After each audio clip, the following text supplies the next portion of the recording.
Last week, the Howe Bulldogs knocked down an 8-game losing streak, and the defense shined, creating multiple turnovers. Tonight, the Dogs face an old friend with one big beard and 2 pulling guards.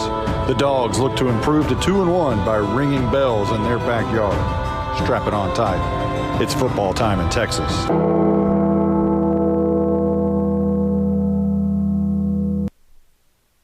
The following is a product of Grayson Publishing.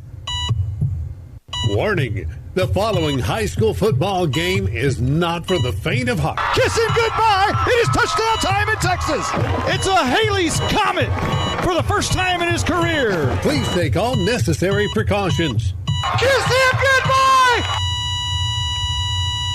To the 3, to the 2. He's in. It is touchdown time in Texas. Howe Bulldogs football is on HoweEnterprise.com and is brought to you by Sonic of Howe, Scoggins Funeral Home, Attorney Micah Belden, Bucksnort Barbecue, TechWave, and Meacham State Farm, Knight Furniture, Independent Bank, Star Auto Body, Torque Plumbing, Family Attorney Kimberly Killebrew, Juan Enciso Farmers Insurance, GCEC, The Old Man at the Coffee Shop, FBC Howe, the Howe Athletic Booster Club, Baker AC and Heating, Pitt Exteriors. He hands off on the reverse to Louder from the left to the right. A seam. He's in. It's touchdown time in Texas. Now get ready because it's football time in Texas on HoweEnterprise.com. Here's the voice of Howe Bulldogs football, Monty Walker. Well, here we are, Justin White, outdoors. First time I've done a game outside in the bleachers in 20 years. Last time in Pleasant Grove in Dallas. All we heard was gunshots all night long. I don't think we'll hear that tonight unless it's, it is dove season. Yes. Maybe we'll get a little bit of that. But a game tonight, Howe and Bell, should be a good one. Lots of injuries in tonight's game. We'll go over those in just a little bit. But, a fellow friend across the way, Dale West, was here for many years, or 3 or 4 years, I guess it was. The offensive coordinator for Howe racked up 13,269 rushing yards during his 38 games as the offensive coordinator in Howe. That's 349 yards per game, and racked up a impressive 26-12 record as an assistant coach here in Howe. Give me about 4 more minutes. Give me 5. Okay. We came on a little bit late. His record right now in Bells is 0-2, however, and has not been able to find that winning edge right now. Of course, they transferred from all passing a year ago to all running a year this year. Yeah, both teams are going to be coming in kind of a little bit shorthanded, both teams battling injuries, and as you said, Bell's trying to go from an opposite offense they ran last year where it was spread it out and just sling all over the yard to a just kind of 3 yards in a cloud of dust here type of offense. So I guarantee you it won't go 3.5 hours tonight. It's going to be a lot quicker of a game. And conversely, Howe's kind of doing the other thing. They went from all rushing a year ago. At this point, had 29 yards passing. Now it's more of a balanced attack, 383 on the ground, 393 through the air. So, Howe has gone the other way. They're throwing it a little bit. Both teams are actually, Howe comes in 1-1. They're led by head coach Bill Jailing, 12-39 in his 6th season as a head coach. And he is he went 3-7 a year ago, so 4-8 here in Howe. We're going to take a quick time out, and we'll let you listen to the Senior Spotlight. Probably not the Coach's Show. We'll probably come back for that one. So with that, when we come back, we'll talk a little bit more Howe Bulldogs, and we'll have your starting lineups and all of that good stuff. We'll be right back right after this. Monty, now that we're off the air, let's talk about something important. When's your birthday? That's an interesting question. It's in May. Did you know that Bucksnort Barbecue will give you a free birthday buffet? What? All you got to do is show your proof of age and get a free Bucksnort Barbecue buffet for your birthday. They'll even include the drink. Well, we're going to my parents for my birthday. Well, Bucksnort Barbecue will keep that offer 5 days before or 5 days after your actual birthday. Hey, I'll even go to Van Alstyne for that. Bucksnort Barbecue is located in downtown Van Alstyne. BucksnortBBQ.com. I'm attorney Micah Belden, and I will always be a Bulldog. I'm a proud graduate of Howe High School. The great leadership from our teachers and coaches helped me be able to become one of the few certified criminal law specialists in Texas. While I love the black and white, in trials, everything is not always that way. If you've been investigated, arrested, or charged with a crime in North Texas, you need to call me now at 903-744-4252 for a free consultation. I'm board certified by the Texas Board of Legal Specialization, Principal Office, Sherman, Texas. Welcome to the Howe Bulldogs Senior Spotlight, brought to you by Ed Meacham State Farm. Now let's join Monty Walker with this week's senior. This week we're featuring Leighton Elvington and Colby Winden. Leighton, we'll start with you. Big game last week, 3 picks. Talk about that. It felt nice. Didn't really get to play defense that much last year, and then come out here, getting 3 picks. It just felt like I showed everyone up from last year. Could have had 5, right? Could have had 5, but we don't need to talk about that right now. 2 for 2 at quarterback. Came in for an injured Haley last week. A touchdown. How good did that feel? That also felt good because, I've always showed off my arm a little bit. I feel like I have a pretty good arm sometimes. And I threw that one deep, and it felt good coming off my hand, and we caught it for a touchdown. It's a lot different offense this year than it was a year ago. How big of a learning curve has it been? It's been pretty big, especially at first, and now adding a couple more things on down the road. We're getting the hang of it. But still some things from last year lurk around, but we'll get a hang of it eventually. So one thing that didn't lurk around from last year, you snapped an 8-game losing streak. Did that officially cut ties with 2018? Yes, it did. It's 2019, a new year. Hoping to get a lot more wins this year. So your dad is with you and has been with you as a coach on the sidelines all the way from middle school and all of that. How cool is that? It's really cool. I get to come off the field and talk to him whenever I need to on the sidelines. He's always there. Has been there. Just seems normal right now. Does he coach you at home too? Yes, he's always telling me I need to go work on this thing, and I just ignore him sometimes.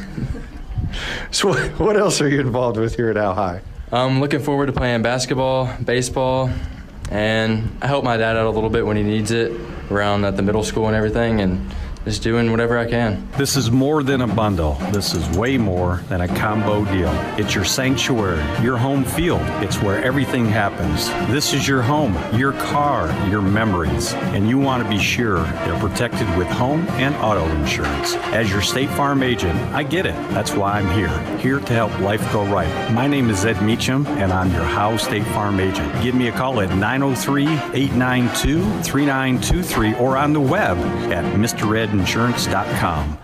All right, now we're joined with Colby Winden. Huge game last week. Touchdown, corner of the end zone. Did it feel like 100 yards? Oh, it felt like a long race. I felt like I was running for forever, but, I finally got in there, and it felt amazing, man. Not sure which quarterback will start tonight. What are the differences between the two? One's a freshman, one's a senior. Of course, the age gap, obviously, and, they both throw the ball a little different, but, they're both easy to catch, so it doesn't matter. Lots of defensive play a week ago due to some injuries. You were there at linebacker. Were you prepared to go both ways last week? I feel like mentally, yeah, but physically, not so much. I kind of got gassed a little bit, especially after that touchdown. But, I stuck with it, and we pulled out a good game. How big of a win was that for this team? Oh, it was huge, man. You can tell the confidence creeping up on everybody right now. Bells runs that Dell West slot T. How do you prepare for that? Oh, we've run it before. We just kind of all really have an idea of what it is, and we're just good coaching, preparing us to go.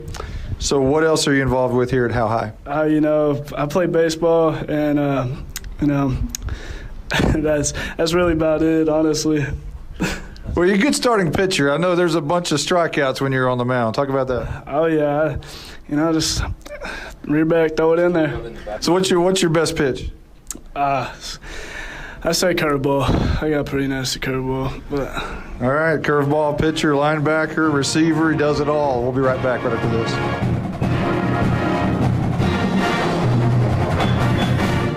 Since 2011, Scoggins Funeral Home and Crematory has walked with hundreds of families through the most overwhelming time of their lives. Their job is simple: to make this season a little easier, What you can expect is a no-pressure, people-first philosophy, custom services for memorials that you'll remember forever, and reasonable pricing. Tommy and Bobby K. Scoggins have built a reputation over the past 30 years in the funeral business for making every family feel at home. Visit ScogginsFuneralHome.com or call 903-482-5225. Hello, Bulldog fans. This is Juan Enciso, your local farmers insurance agent here in Howe. We're here to assist you with your insurance needs, including auto, home, life, business needs, and more. We're vested in the community because we are the only insurance agent in Howe. Our office is at 403 West Hanning Street, or we can be reached by calling 972-382-6121. We're also on the web at farmersagent.com/JEnciso. I have the knowledge and experience to help you better understand your insurance coverage options. Call me, Juan Enciso, at 972-382-6121. Welcome to the First Baptist Church here in Howe, Texas would like to invite you and your family to a celebration of our Lord and Savior Jesus Christ. Each Sunday morning at 10:30, we meet for worship at 100 East Davis Street in Howe. Prior to that, we have relevant Bible fellowships for all ages beginning at 9:15. Join us each week to declare the hope that is found only in Christ. Be ready to experience the life-changing power of the gospel. There is only one message for every generation, and that message is Jesus. At Grayson Cullen Electric Cooperative, GCEC, we have been around for over 80 years and are governed by 7 principles: open and voluntary membership, democratic member control, members' economic participation, autonomy and independence, education, training, and information, cooperation among cooperatives, and concern for community. One of our communities is Howe, Texas, and GCEC is proud to support the Howe Bulldogs. Attention Bulldog Nation. Come down to the Sonic in Howe for half-price shakes after 8. When the Bulldogs are home, they'll even stay open for you rough, tough Bulldogs until 11 p.m. Sonic of Howe is where you get great food and big smiles and a little message for our Howe Bulldogs football players. Go Bulldogs fight, Bulldogs win, win, win. This is How You Sonic.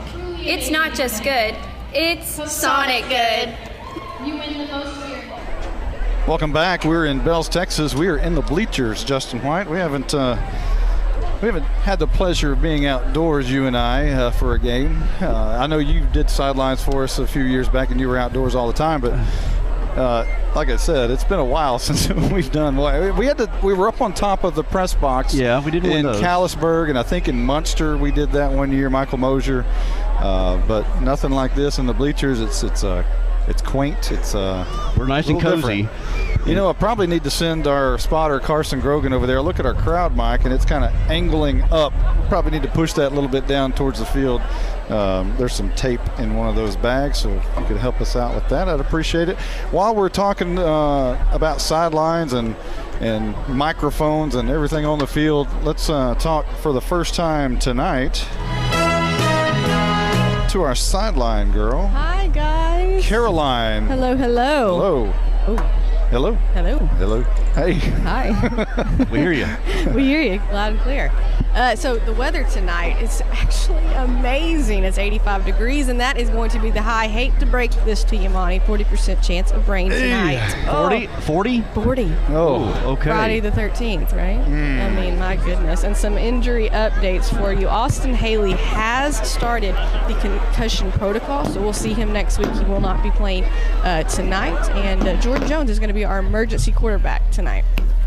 Jordan Jones, the emergency quarterback tonight. So, and I was told we'll probably see some of Jordan tonight at quarterback. So whether it'll be running, passing, I don't know, but there may be a little bit of Jordan Jones tonight getting the snaps. That'll be fun to watch here. He's got some speed, got some can be electric, but Leighton Elvington getting the start though tonight. You know, talking about Leighton Elvington, he had the big game a week ago, 2 out of 2. Connected on one of those was a long touchdown pass. Jordan Jones in the end zone, so a nice haul there. He said he felt good. It came off his hand good, and the senior leadership is there coming in from Haley, the freshman quarterback, and you know that probably was a very disappointing coming in early in the year, not being the quarterback, expecting to probably be the quarterback, and here comes Haley all of a sudden. But you know, here's Elvington tonight. on the field, going to lead this team and his teammates that he's been with ever since they were little kids. Well, that's one thing Coach Jay talked about, was that Leighton Ovington has been great about the transition from letting Haley be the starting quarterback. He's helped him out, and he's been the quarterback of the defense. There had 3 picks last week, so he's making an impact somewhere on the field. Yeah, and let's go over the offensive starting lineups for you. It's sponsored by Hit Exterior LLC. They're your local roofers in Howe. Journeying, left tackle. JC Helpenstall, guard. Colby Lappin, center. Raul Hernandez, right guard. Brantley Flynn, left tackle. Jordan Jones, receiver. Colby Wyndham, receiver. Arturo Lauder, slot receiver. Caden Harmon, running back. Carson Daniels, running back. Leighton Overton, quarterback. So a couple of things that you might notice there, thank you, Mr. Grogan, is that a couple of starters not replacing starters from a week ago. Brantley Flynn getting the start at right tackle. Of course, Raul Hernandez got the start a week ago, but it was late over Jackson Adkins, who's playing a lot of defense these days. And then, of course, Colby Wyndon in for the injured Stephen Waldrop, who hurt his knee, lower leg last week. And then we might see Brandon Williams tonight, one of the first times of the year. He's got 1 carry for 5 yards. We saw him early and then didn't get to see him again. He's been injured with a little backache, and we're going to get to see him tonight. So let's go over the defense for Howe, the starting lineup, and it's again brought to you by Hit Exteriors LLC. Jackson Adkins, D-end. Journeying, nose guard. Matthew Bearden, D-end. Colby Lappin, defensive end. Okay. JC Helpenstall, inside linebacker. Noah Campbell, linebacker. Jalen Thornton, corner. Hunter Brusso, cornerback. Leighton Ovington, safety. Jordan Jones, cornerback. Arturo Lauder, safety. Okay, well, we just got word that Waldrop may be playing tonight, so breaking news. Breaking news. So on defense, you might notice a little bit of mix-up there, because playing against the slot T, you can't run your base offense, what Coach Jay said in the coaches show earlier, if you heard that.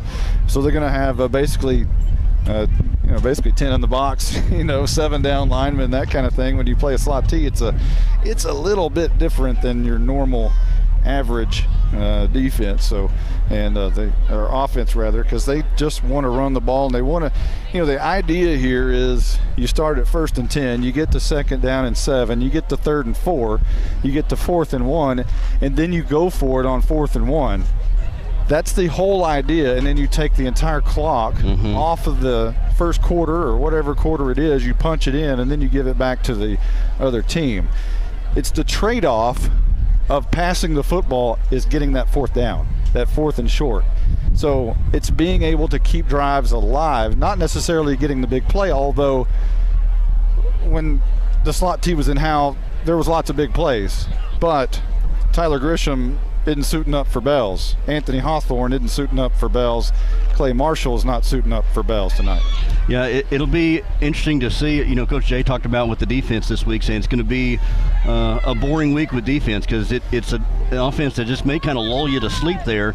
But he talked about wanting to play disciplined defense, practicing on tackling again. That was a big thing this week. Caroline's down there getting the officials. We need to ask for full 60-second timeouts if we can tonight.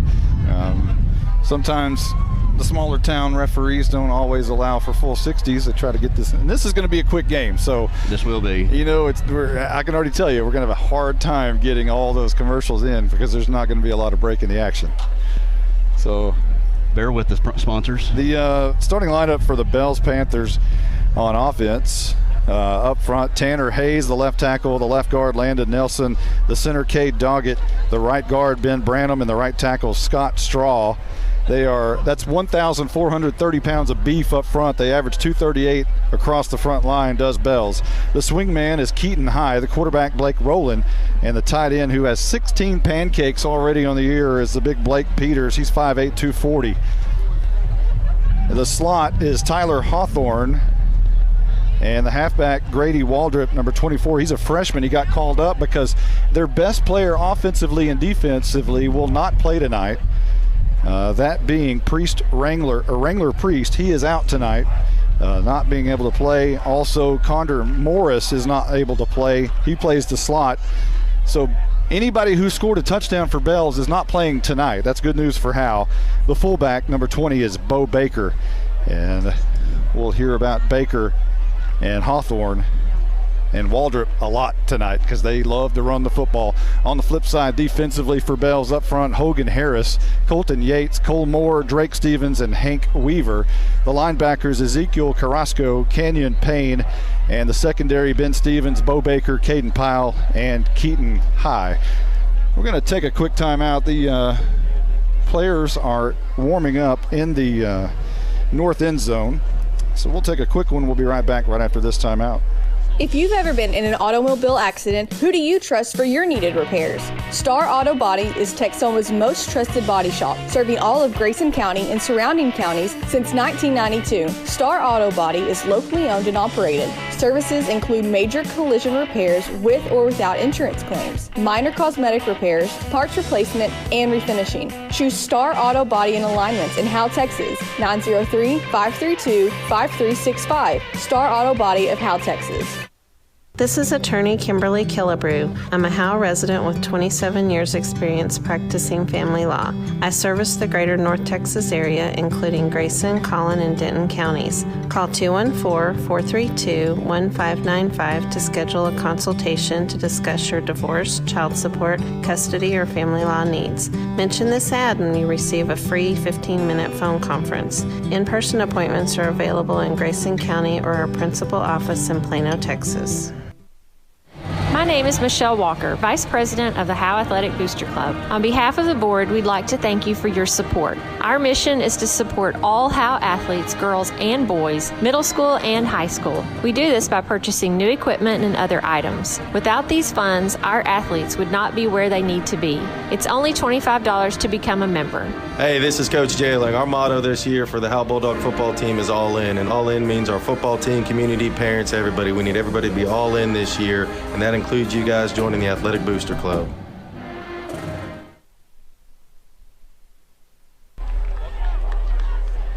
Welcome back. Here we are in Bells, Texas. A beautiful sunset over on the other far side, right behind the press box. You can see the sun going down. Just a beautiful vision. As here come the Howe Bulldogs wearing their white tops. A little different look tonight and black pants. Last time the Bulldogs were on the road, they were wearing gray pants with the black stripe. Tonight, black, the home black bottoms with the thick gray stripe, black helmets, black numbers on the white jerseys. They look good. Oh, look real sharp here tonight. Yeah, the way they're coming out. The wind's blowing in here a little bit. It's kind of cool. You know, talking about the sun. Thank goodness it went down. Right now, it's on in our eyes. You know, we were talking about not being in the press box, and here we are outside and all that good stuff. We're getting ready for the school song, I believe, as the crowd that we are right in the middle of is coming to their feet, and the big Bulldog paw coming up. I think we're ready for the school song. We'll let you hear that.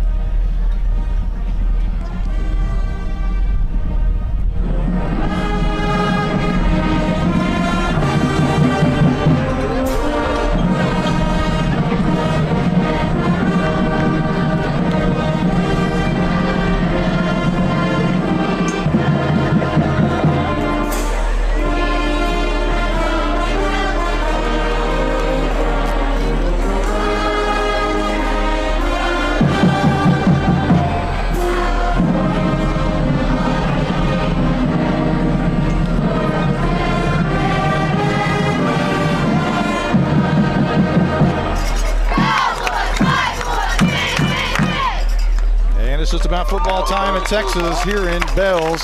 The Bulldogs are lined up on the side. Bells on the other side. They're lined up, ready for the coin toss. We'll have that for you as Caroline Slauson, our sideline Night Furniture sideline reporter, will be in the coin toss, and you'll hear all of that. Bells doing their thing with their school song, and they're doing their clapping. It's a breezy night here in Bells. Really very comfortable out here. For September, mid-September, where it's normally really hot, tonight not so much. It's pretty good. Feels great. So that 40% chance of rain, but it seemed like the looming clouds have kind of maybe have gone off beyond her. We really needed that, especially with all of this equipment outdoors. So now we're ready for the prayer, and I believe the national anthem. Dear God, thank you for letting us be able to all come out and watch this beautiful sport that you created. God, just keep all the players safe and all the coaches safe, God, and just let us show sportsmanship throughout this whole game. In Jesus' name, amen. And now we're just about ready for the national anthem. All right, now the national anthem played by the Bells Panther Band.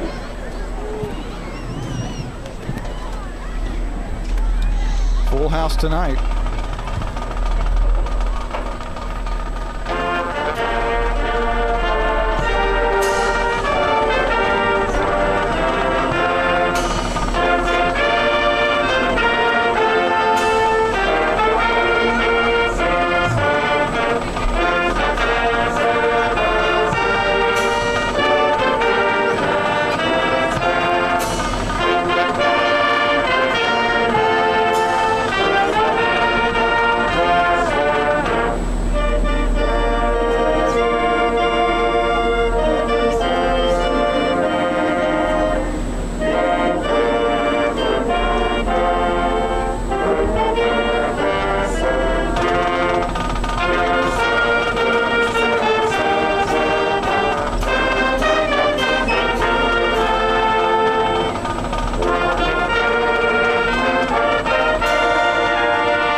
It officially is football time in Texas.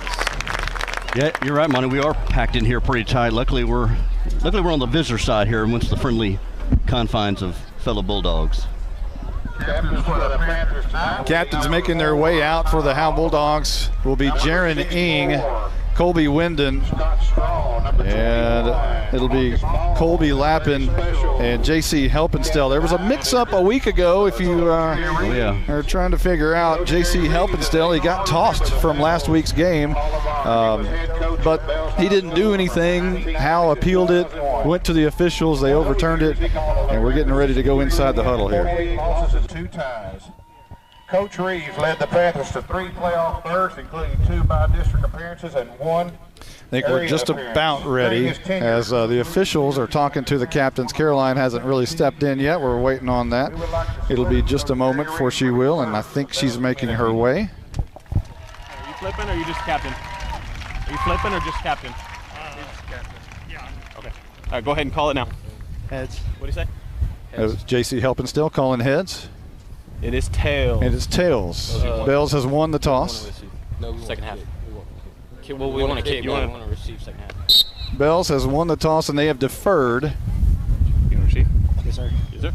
And Howe's going to take the ball to start this football game.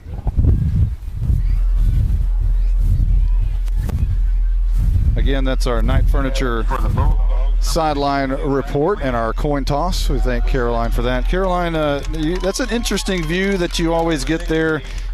What is it like being right in that coin toss? Yeah, guys, different crews ask for different things. For instance, this guy, they wanted me to hang back like 20 seconds before I could get in. I have other people that are, yeah, no problem. Some are like, well, we've already done it. It's different with different crews. All right, well, we're just about ready, I believe, as Howe's going to have the football first. Now, is this referee staff from out of the Commerce chapter? Did we ever find that out? It is out of the Commerce chapter. Let me write this down real quick, and I'll tell you who it is. The referee tonight, Blake Womack, the umpire, Jason Evans, the back judge, Michael Welch, and the head linesman is Garrett Gray. They are out of the Commerce chapter, not a favorite chapter of Howe. No. But Bells gets to pick. Dale West wanted the Commerce chapter. I think it may be the only Commerce chapter we have all year, as basically just about everybody in our district has gone to the Dallas chapter. Well, at least you get it out of the way here in non-district. So Howe is lining up for the kick return, and it'll be Jalen Thornton deep, and he'll be flanked by Arturo Louder and Caden Harmon. Brandon Williams in the middle of the field. Good to see him back on the field. Jordan Jones flanked at about the 20 or 32-yard line. And it looks like, I believe that may be Noah Campbell on the far side. Hard to see over there.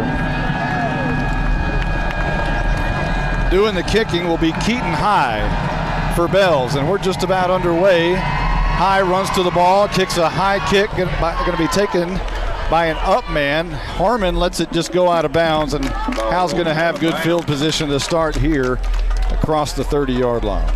That's kind of pop fly there on the right side. I didn't know if anybody's going to grab that. Luckily for the Bulldogs, it goes out of bounds, and as you said, that'll be good field position. And let's see, as Leighton Elvington leading the team here tonight. Yeah, again, our starting lineup, we'll go ahead and give that to you one more time. Our offensive starting lineup. Journeying, left tackle, JC Hopenstout, guard. Colby Lappin, center. Raul Hernandez, right guard. Brantley Flynn, left tackle. Jordan Jones, receiver. Kobe Wyndham, receiver. Arturo Lauder, slot receiver. Caden Harmon, running back. Carson Daniels, running back. Leighton Overton, quarterback. Here we are at the 33-yard line. Howe going right to left. And Elvington wants to throw on first down. Swing pass right side, caught by Arturo Lauder, middle of the field. He's got some room, crosses the 45, and a good run after the catch on a little screen pass, takes it up to the 45-yard line. Got a little tunnel screen there, got some blocks from his receivers there, and Elvington not trying any big throws, just a quick throw, quick screen there, kind of get them warmed up. Gain of 12.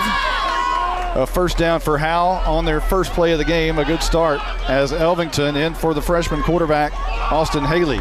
It's a high snap. He's going to give it on the jet sweep to Lauder from left to right, from the near side to the far. And again, Howe moving right to left towards that south end zone. And Lauder's going to pick up a couple. It'll be second down and 8. Lauder's been mostly as a receiver there. And came as a receiver out of the slot position there and got the run. Trying to get around that corner. Good pursuit there by the Panthers for a minimum gain. Carson Daniels, who got the start, checks out of the game. Brandon Williams into the game for the first time in 2 weeks. 11:32 on the clock. We're just underway in the first quarter. Snap. Williams, the carry up the middle, and he'll get a couple. And he'll be brought down maybe a minimal gain of about 1 when it's all said and done. 3rd and 7 coming up. Williams may be the biggest mystery on this team. The coaches never saw him in preseason. He didn't get to play those first 2 scrimmages. He played literally 1 play, maybe 2 plays there in that first game. So we're all kind of anxious to see what Brandon Williams can do here on the field. So ball at the 47. It's 3rd down and 8 for Howe. It was no gain officially for Williams.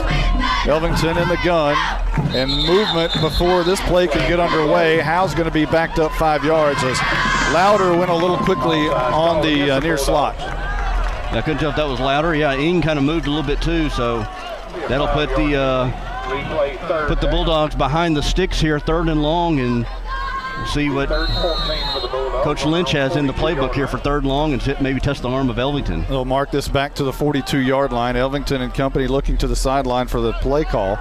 Now on 3rd and 13, we'll see what's up the sleeve of Nate Lynch. 10:49, clock rolling in the first quarter. No score, just underway. Moving right to left, a high snap. Elvington has to go up and get him. He's going to be sacked. Blitz coming from the right side, and a huge sack from the, looks like the defensive end over there, Hank Weaver. And Howe's going to have punt situation for the first time tonight with a 4th and very long. That didn't look good from the start. It was a high snap. Luckily, he got the right hand up, and he dropped back to pass, and Weaver was barreling down on him. And I think Elvington just pretty much went ahead and took the sack, and probably a good thing because you don't want that thing to go over your head and put you in deeper field position. Well, that play was in trouble from the beginning. Yeah, well, even if he didn't get the high snap, he was going to be in trouble. And this is going to be Jalen Thornton to punt. He does get it away, bounces at the 39 of Bells and takes a good roll that way out of bounds somewhere near the 25-yard line. And Bells is pinned deep, and they want to keep the ball for the rest of this 9 minutes and 49 seconds that's rolling on the clock. And now it finally stops. Well, we talked about with Howe being a little bit shorthanded with Haley out. The Panthers are going to be a little bit shorthanded with out without Wrangler Priest and Condor Morris. So we'll see what this revamped offense is for the looks like for the Bells Panthers. Howe at Bells at their own 25-yard line. Again, look for 44. He's the tight end for Bells on the strong side. He has 16 pancakes on the year so far. He'll be lined up against Colby Lappin, and Lappin's going to have to maybe be sacrificed tonight for some others. And here's a handoff straight up the middle. Not much doing, but that's what this slot T is. A couple yards, a couple yards, a couple yards, and they just keep it, and that's what they did there. Actually, it's 3 yards, brings up a 2nd down and 7 to the 28. Yeah, that's what this offense does. It kind of lulls you to sleep. Again, it's not the most exciting offense, but just when you think you got it figured out, then they run a misdirection or a counter or something of that nature. Even a pass out of, they threw the ball quite a bit on the JV last night. 9:17 on the clock, handoff left guard and hit and brought down pretty close as Noah Campbell right there to make the stop. Kind of gives him the business a little bit at the end of that play. Not enough for a first down to bring up 3rd and 3. And here's what Bells wants to do, set up these 3rd and 3s. This is what you saw a few years ago, almost 3 years under Coach West, and it's kind of what you saw a little bit last year here. Just kind of, like you said, 2 yards here, and 3rd and 3. 3rd down and 2 for Bells, left to right, looking to get the sticks about 3 yards away from it. 8:43 on the clock. Everybody tight for Bells. Handoff, running right guard, brought down right at the line of scrimmage. A great job by the DPD, that being the dog pound defense. Jackson Atkins right there to make the stop for the Bulldogs. 4th down and 3 coming up. Good penetration by the Bulldogs there. Yeah, Atkins and then Helpenstell kind of in the middle there. So a great job by Howe. Looks as if they're going to force a punt on the very first drive for Bells, which is great news because Bells wants to run those 4, to take advantage of those 4 plays. But the 4th play in this one is going to have to be a punt. Back to punt for Bells will be Blake Rowland, and it's a high, trying to spiral kick. That's going to bounce at the 47-yard line on the Howe side and go out of bounds. And Howe's going to be in pretty good field position to start their second drive here. Well, let's see. Not the Bulldogs have got that first drive. Elvington, I doubt he had any kind of nerves. He's played quarterback last year. This is just his second year though. First year playing in this the spread offense. Said he felt good a week ago. The ball came off his fingertips really nicely. And another thing, what was funny about the senior spotlight, talking about his dad coaching him, he says, yeah, he coaches me at home. Sometimes I just tune him out. Ignored him, yeah. So you get it too much on the field, just don't want to listen to it at home. Here come the Bulldogs out on the field. Carson Daniels back in at fullback. Caden Harmon in at tailback. Shotgun for Elvington, left to right, 1st and 10. Near midfield, this is going to be a toss right side. Harmon looking for the far corner. Scoots and scutterbugs his way across the 50 to about the 47-yard line on the other side. So a good gain of about 4 on first down. Coach Jay talked about the offense probably won't change that much. They'll probably run the ball a little bit, and we see Harmon, who's not unfamiliar with getting touches there on that pitch out, and able to get a couple yards out of it. 2nd down and 6 coming up. 7:27 on the clock. It's going to be a quick game. No 3.5 hours tonight. Shotgun Elvington, swing pass Louder again, far side. Spins out of 1 tackle, and he's going to gain maybe 1, maybe 2. Not much doing there, or even, maybe 1, or did he get back to the line of scrimmage? Maybe no gain. I think it was no gain there. Yeah, quick pass there to the right side, and Louder getting a few touches here early on here in the first quarter. That's the 2nd catch of the night.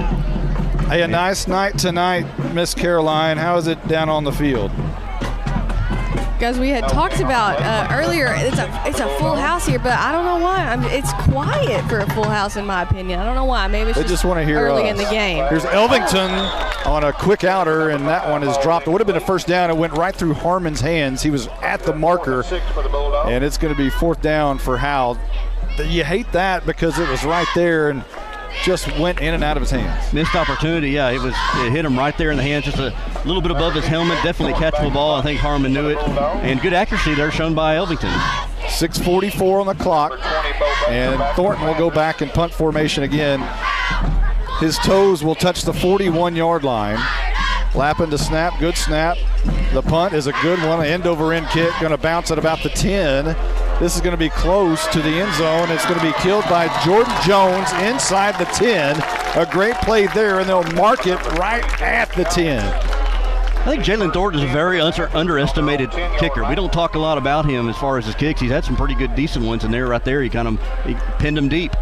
Apparently, they're going to spot it, looks like at the 8. So Bell's trapped deep right here. And with that slot T, you got to go a long way, and that means a lot of clock. And we'll see if Howe's defense is up to the challenge. Again, we're talking about Lappin, and the battle up front is going to be between he and the tight end over there, Blake Peters. If he can control that offensive line, Howe's got a great chance. And here's another play right up the middle, and that's going to be a slot reverse to Hawthorne for a couple of yards. Now, last night we at the JV game, Tyler Grisham was there, Brandon Wall were there, and they said, hey, if you want us to stop Bells in the slot T, you might as well put the headsets on us. We can tell you exactly what's coming. They probably better analysts than I could ever be, especially with this offense. 6:07 on the clock, handoff left side, and going to be brought down by what I believe is Helpenstell. Being up for a Panther first down. So first down for Bells on that pretty nice run there, and they just moved the sticks. Yeah, their little handoff there to Waldrop. Waldrop, a freshman, coming in for Wrangler Priest, who is hurt. And he gets a carry there for the first down. So Rowland always under center. Sends a man in motion is Hawthorne, and they want to pitch it to him left side. Looking for the corner. Nope, this is the misdirection. The quick hitter up front to the fullback. And that'll be a pretty good gain there, nearing the 30-yard line as they'll cross the 25. They ran for 208 yards last week. That's about 6 yards attempt. They didn't pass the ball at all last week. So they're used to getting about 5-6 yards a clip.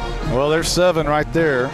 Second down and, 6, we'll say. Second down and 4 coming up. 5:10 and rolling on the clock. Howe needs a stop right here, and that helps because the tight end, who is pancaking everybody so far this year, jumped a little bit early, and that's going to be Blake Peters, who jumps just a little bit early, and that will back up Bell's 5. And if you're going to run the slot T, you absolutely cannot make mistakes like that. Yeah, I'll just say if you want to stop the slot T, is put them in second and long situations, third and long. So this will be a big down right here, second and down. You put them in third and long situation, make them open up their playbook. Stephen Waldrop is in the game at linebacker. Second down at the 22-yard line, coming near side. Hit down hard by J.C. Helpenstell is Hawthorne, and he fires the ball back at the referee, and it's going to be a 3rd and 9 situation for Bells. Good job there by Thornton. He was on that defensive inside, and he wrapped him up, and then J.C. Helpenstell come in there and finished him off.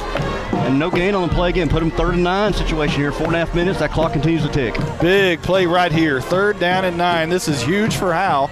If they can stop them right here, they force another punt. This is going to be a handoff. Waldrop near side. He's chewing up some yards, close to a first down, near the 40 or near the 40 to the 38.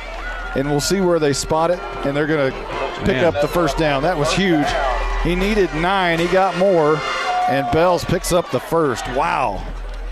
Just a kind of looked like maybe just a quick trap inside there, and able to twist his way and maneuver his way through the middle of that line. And yeah, that's a 3rd and 9 on a run. That was a big play for Bells right there. You put a star by that one. Man in motion. This is going to be a toss. Near side, Hawthorne looking to find the corner, and he's got his legs taken out from under him by Jordan Jones at the line of scrimmage. 2nd down and 9 coming up. A good play there by Jones. Yeah, Jones over there on the outside. I think trying to get outside on this defense is going to be pretty tough here. They got a lot of speed on the outside with Thornton and Jones on either end. So see how this Panther offense is able to adapt to that. 32-yard line is where Bells is, moving to the north end zone, left to right from our vantage point. They're in all maroon pants, maroon jerseys, maroon helmets, decked out with gold trim. Here's a handoff, left side, and whistles blow before this one can get underway. And you're hoping again, if you're Howe, that this one is going to back up Bells again.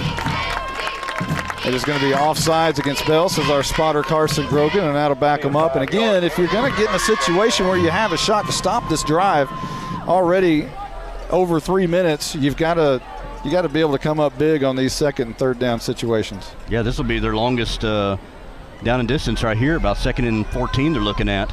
I saw Coach West after that penalty. He kind of come out to the numbers upset with his guys. Rolling under center, and he's going to hand off left side. And not much doing there, bottled up quickly.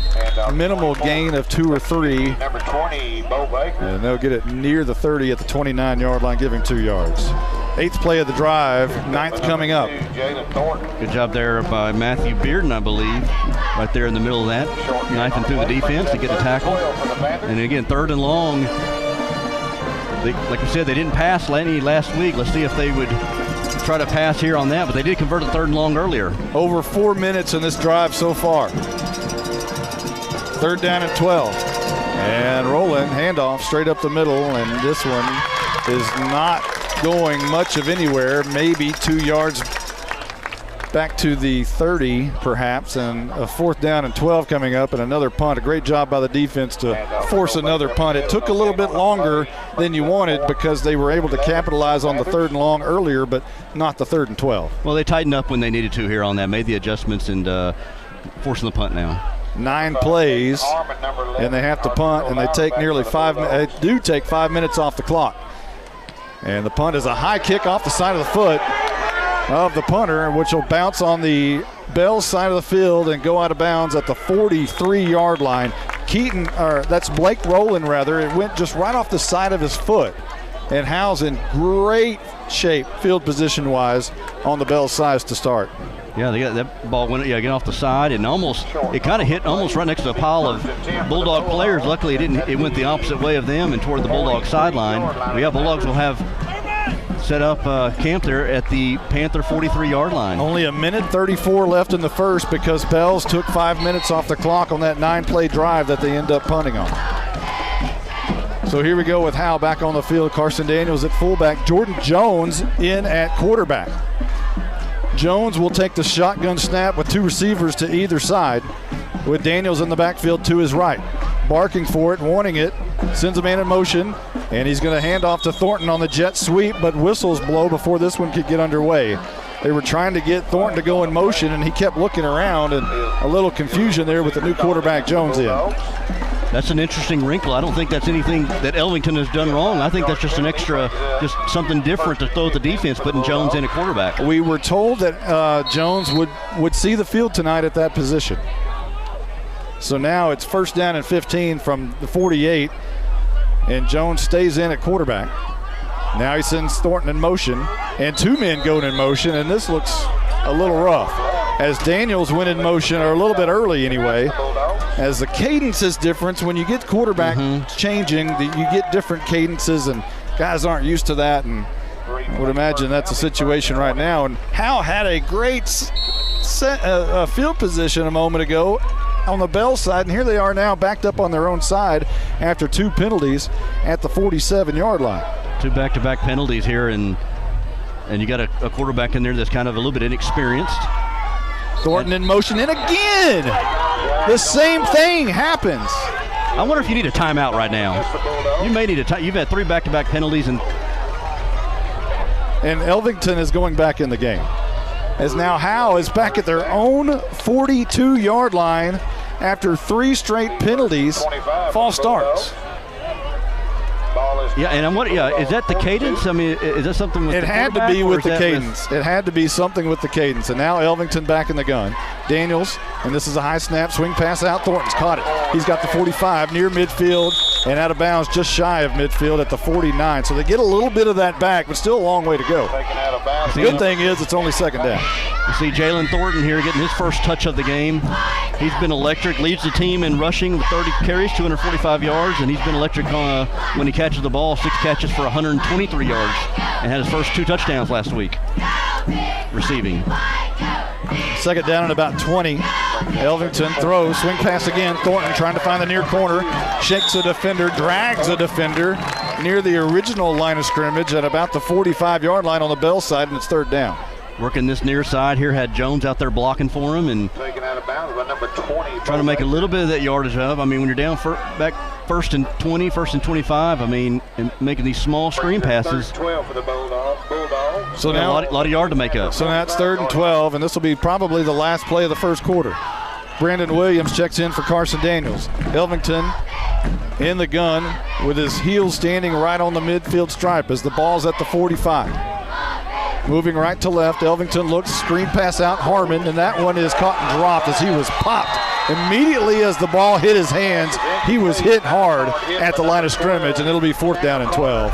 and there's 5 seconds on the clock, so another snap coming here in the first quarter. When you think about it, he's throwing from the left hash mark over to the far numbers, and that ball seemed like it took a little time to get over there, and enough time for the Panther defensive back there to adjust to make the tackle and break it up. So the 5th punt in a row in this game coming up, as Thornton will stand at about the 44-yard line to try to boom this one away. Back deep for Bells is Bo Baker, and this one will bounce into the end zone, and this one will come out. And that is the end of the first quarter. We're going to take a quick timeout, and we'll be right back right after this. This is Larry Mays. I'm the master plumber and the owner of Torque Plumbing in Howe, Texas. We do commercial and residential plumbing, everything from major construction of new restaurants to service plumbing calls to local citizens. We even service water heaters. We're located here in Howe off of Highway 75 at 102 South Collins Freeway. We're family owned and operated and are vested into the Bulldog community. Give us a call at 903-532-0525. Mention this ad for free service calls.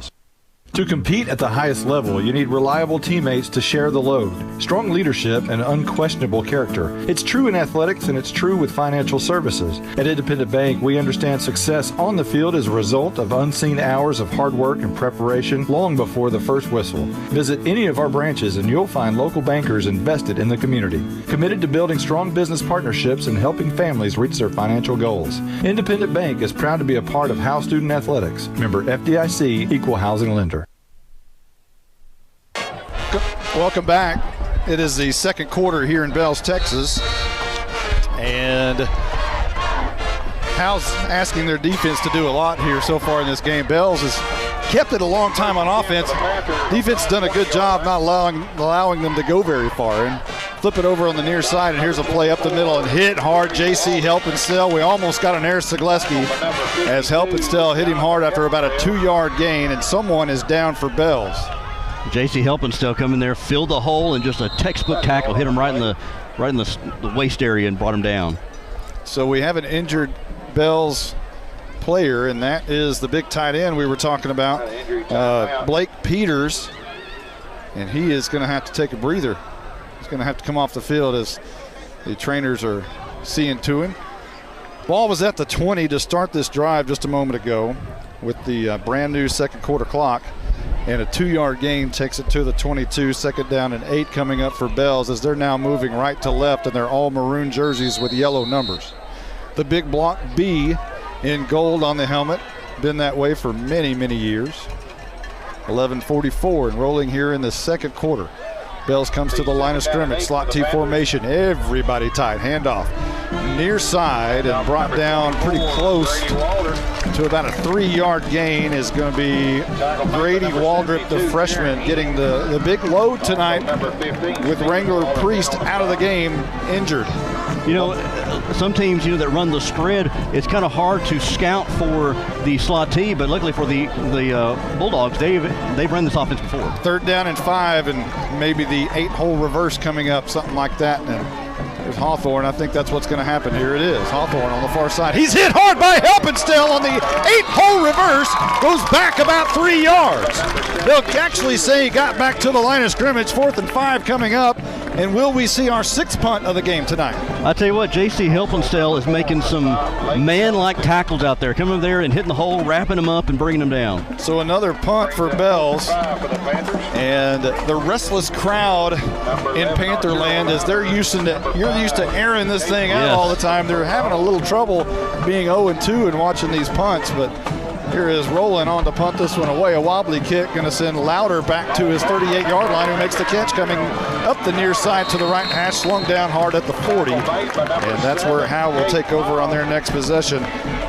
That drive didn't take as long, 1.5 minutes for Bells, a little over, and Howe's going to get the ball back with 10:23, and hopefully for this drive, it won't start out with 3 straight offsides penalties. Yeah, I don't know what was going on there. It may have been just a little bit of inexperience with Jordan Jones. Going back there, you're talking about the fans trying to get used to here with Coach West and this offense here. He's got the track record. He's done it with Howe. He did it with Collinsville, took him to the playoffs last 2 years. So just kind of have some patience with it as they adjust, and he's shown he can make the result. Hey, don't forget, Bells fans, Howe was 2-4 his first year here and then ended up 3 deep in the playoffs, so give it time.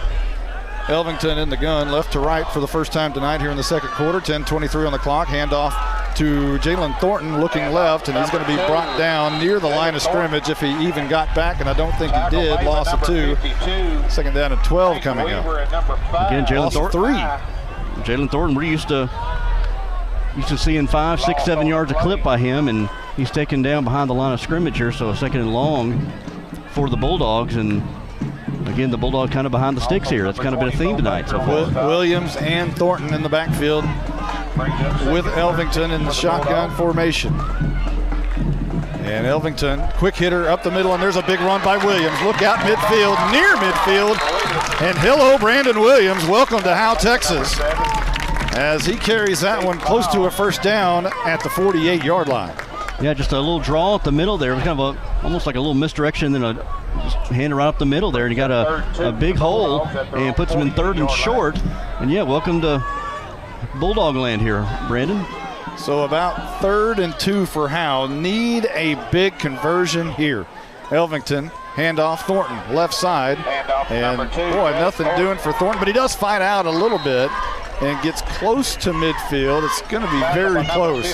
And head coach Bill Jailing putting his hands together, making about a 2-3 inches signal to his offensive coordinator, Nate Lynch, as if to say, hey, you're going for it. Blackjack Jailing. Blackjack Jailing. First call of Blackjack Jailing this year. Let's see it. Here we go, 4th and 1 near midfield, and a timeout has been called by Howe. We'll take a quick one, too. We'll be right back right after this timeout.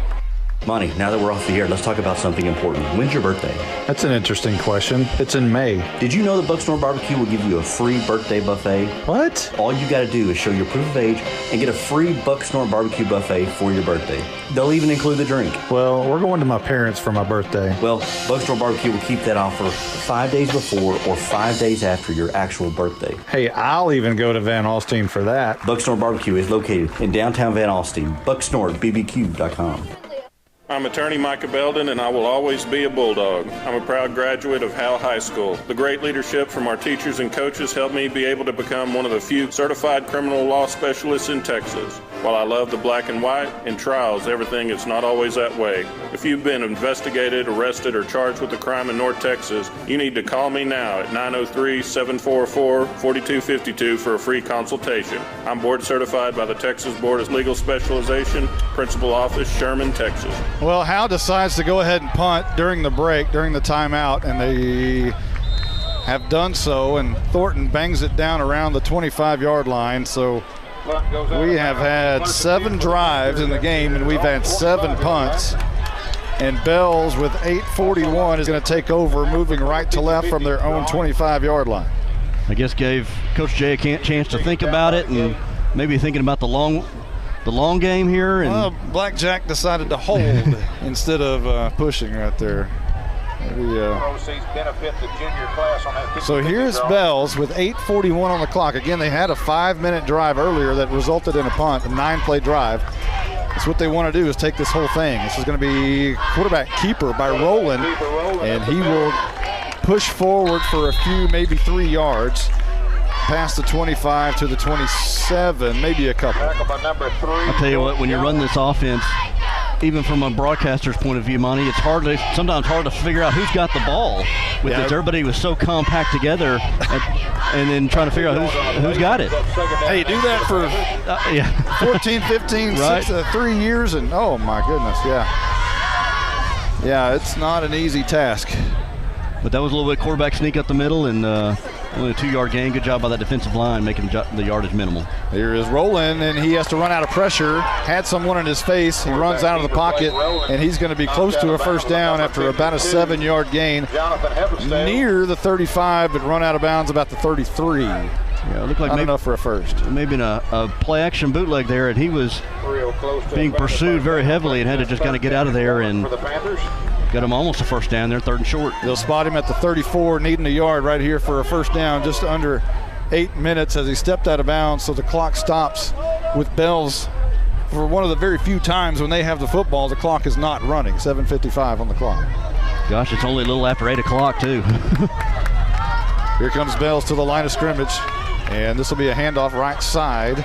And first down for Bells, as Bo Baker's going to pick it up, as he had a pretty good lane to the right side behind the right guard up to the 39-yard line. That's bread and butter there for the Panthers here. Put them in 3rd and short, and then just give it to one of those running backs there, the fullback to Baker, and let him plow his way across for the first down. 1st and 10. And here's the 8-hole reverse. Hawthorne coming near side. He's got some room. He's going to be taken down by Jalen Thornton just shy of midfield and barely just shy of the first down marker. A gain of 8, maybe 9 on first down. Hawthorne there, he's one of the athletes on this team and gets a big gain there of 8 yards. And again, this clock continues to tick. Hawthorne's father, one of the greatest football players in Howe, played wide receiver for the Bulldogs in '89, was on that district by district area championship team in '89 as we reach this just under 7-minute mark here in the second quarter. Rowland goes under center. A man moved a little bit early, and that might have been Hawthorne as he was leaning right just a little bit. And they'll back it up 5. So if you're Howe, that's a huge penalty in your advantage for the Bulldogs. And that's part of the offense. There's got to be some timing here. There's guys going in motion from the wingback positions, and sometimes there's just a little bit of leaning, a little bit trying to get a little bit of a head start there, and the Panthers got caught with that. The Bells Panthers bread and butter play, the 8-hole reverse. It's famous with Dale West. Anytime there's a 3rd and long situation, they run that, and most of the time they get it. We've seen Stratton Carroll do it. We've seen Brent Masters do it. And here's a handoff straight up the middle, and not much doing there. Trying to come to the near side, but Waldrop was taken down almost immediately back to the 45-yard line. All right, so down 3rd and 5 here. This Bulldog defense, you remember for mostly not has been able to tighten the screws on 3rd down. You know, we're in our 8th possession of the first half. Remember last week we had over 30 and you filled up the page. Oh, it's 3.5 hours, and shoot, we're getting close to halftime here. 6-minute mark. Handoff on the 8-hole reverse. Hawthorne far side being chased down and brought down by Jordan Jones. But it did pick up the first down, I believe, just shy of midfield at the 49, or it's going to be very close. I think it's going to be 4th. So we brought him down just shy of the first. Again, trying on that reverse, trying to break it to the outside. I like the Bulldogs' speed on the outside that we talked about with Thornton and Jones. Well, that was a great tackle right there by Jones. Here they go, 4th and 1, going for it on the quarterback keeper. He'll pass midfield and pick up the first down, and that is exactly what they want to do with that slot T. Get yourself near midfield with a 4th down situation and keep doing it over and over and over and over. It was kind of almost a quick huddle, kind of get up there to the line real quick and not let the defense adjust. And then again, just plow your way over, get behind that big offensive line that we talked about. It's averaging 238 pounds, and let them boys eat. You know, this drive started with 8:41 on the clock. Back at the 25-yard line, we're at the 5-minute mark. Just past midfield. Handoff near side and brought down immediately after a short gain. A hard tackle by Stephen Waldrop. We'll bring it out to the 44-yard line, or 46-yard line rather. This assignment discipline football by the Bulldogs. You said Waldrop, and then you see I saw Elvington come in there too. Elvington one of the leading tacklers on this Bulldog defense. 4:40 on the clock in the second quarter. Bell's trying to punch it in right before the half and then get the ball back. Regular wing tee look here, and here's a handoff up the middle and a good run by the freshman. Waldrop near a first down right up the middle. And they are going to move the sticks inside the 40 to the 38-yard line. They're starting to get a little bit of push up front and starting to kind of loosen up this defense here. The last couple of, as soon as I bragged on the defense a little bit, they're starting to. Well, they've been on the field a lot. 10th play of the drive coming up for Bells. 4:09 on the clock. Bells comes up to the line of scrimmage, rolling under center, handoff. And this is going to be Bo Baker, a couple of yards to the 35-yard line. Second down coming up. Now you talked about the defense being on the field a lot. That's probably going to play a role later in the game, too, when the game is in the third and fourth quarter, when Bells will almost kind of wore you down a little bit. So conditioning will be a big deal. So now the ball at the 34. Ball's at the 34-yard line. We'll give him 4 on the carry, 3:36 on the clock.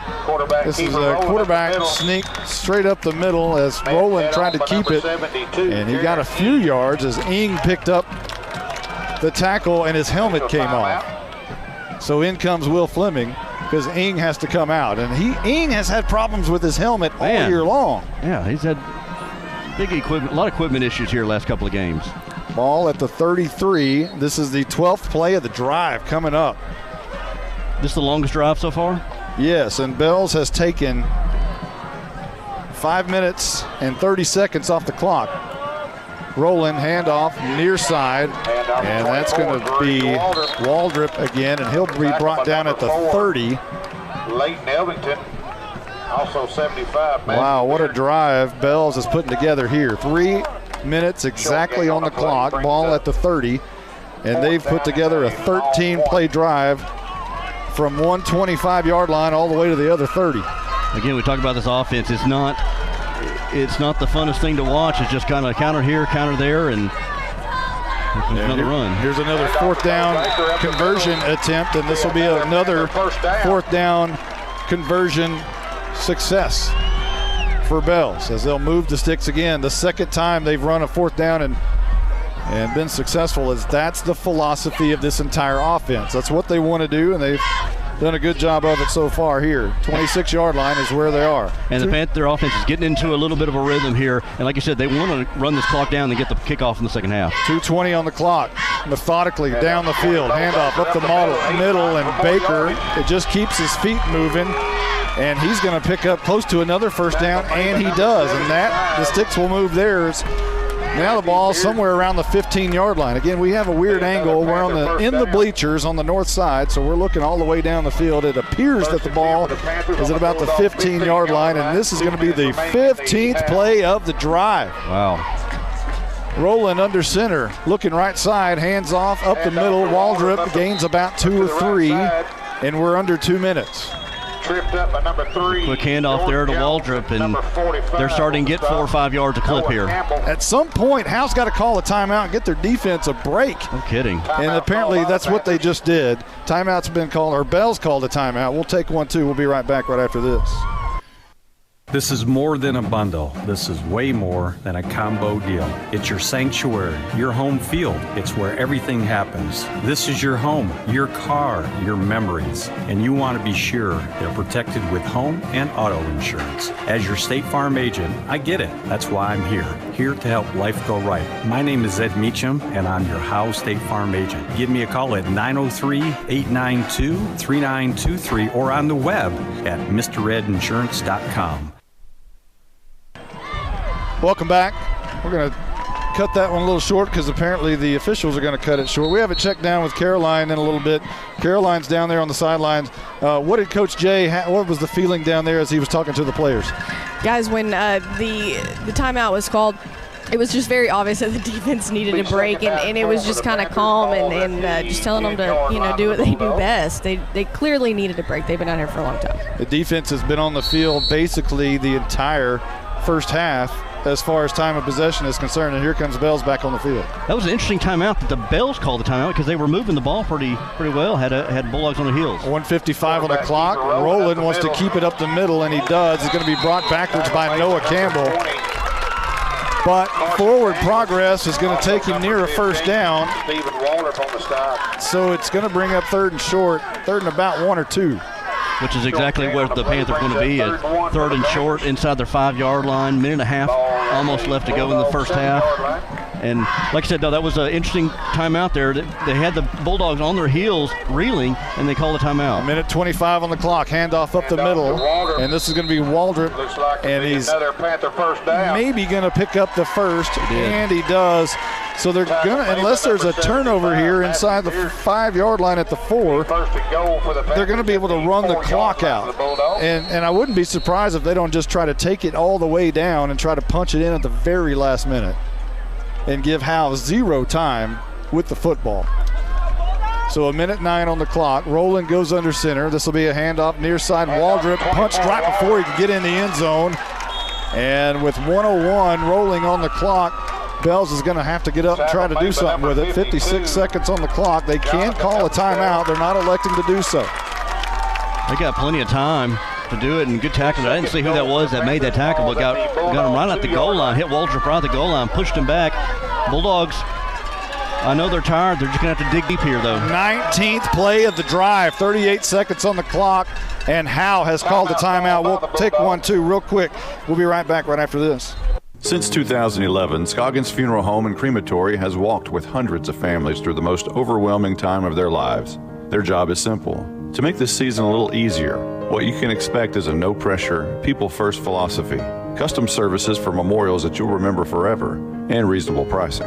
Tommy and Bobby K. Scoggins have built a reputation over the past 30 years in the funeral business for making every family feel at home. Visit ScogginsFuneralHome.com or call 903-482-5225. Bells has taken 8 minutes and 4 seconds off the clock during this drive, have run 19 plays, and have gone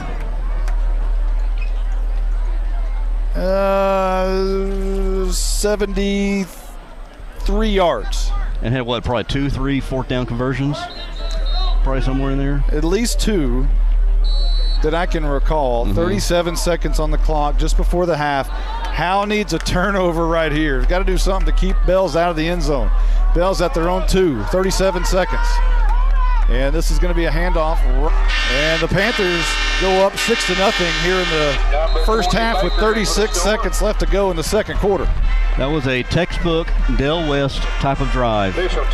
With 19 plays, you said? Injury timeout. 19 plays. And barely any time left on the clock for the Bulldogs. 36 seconds to go.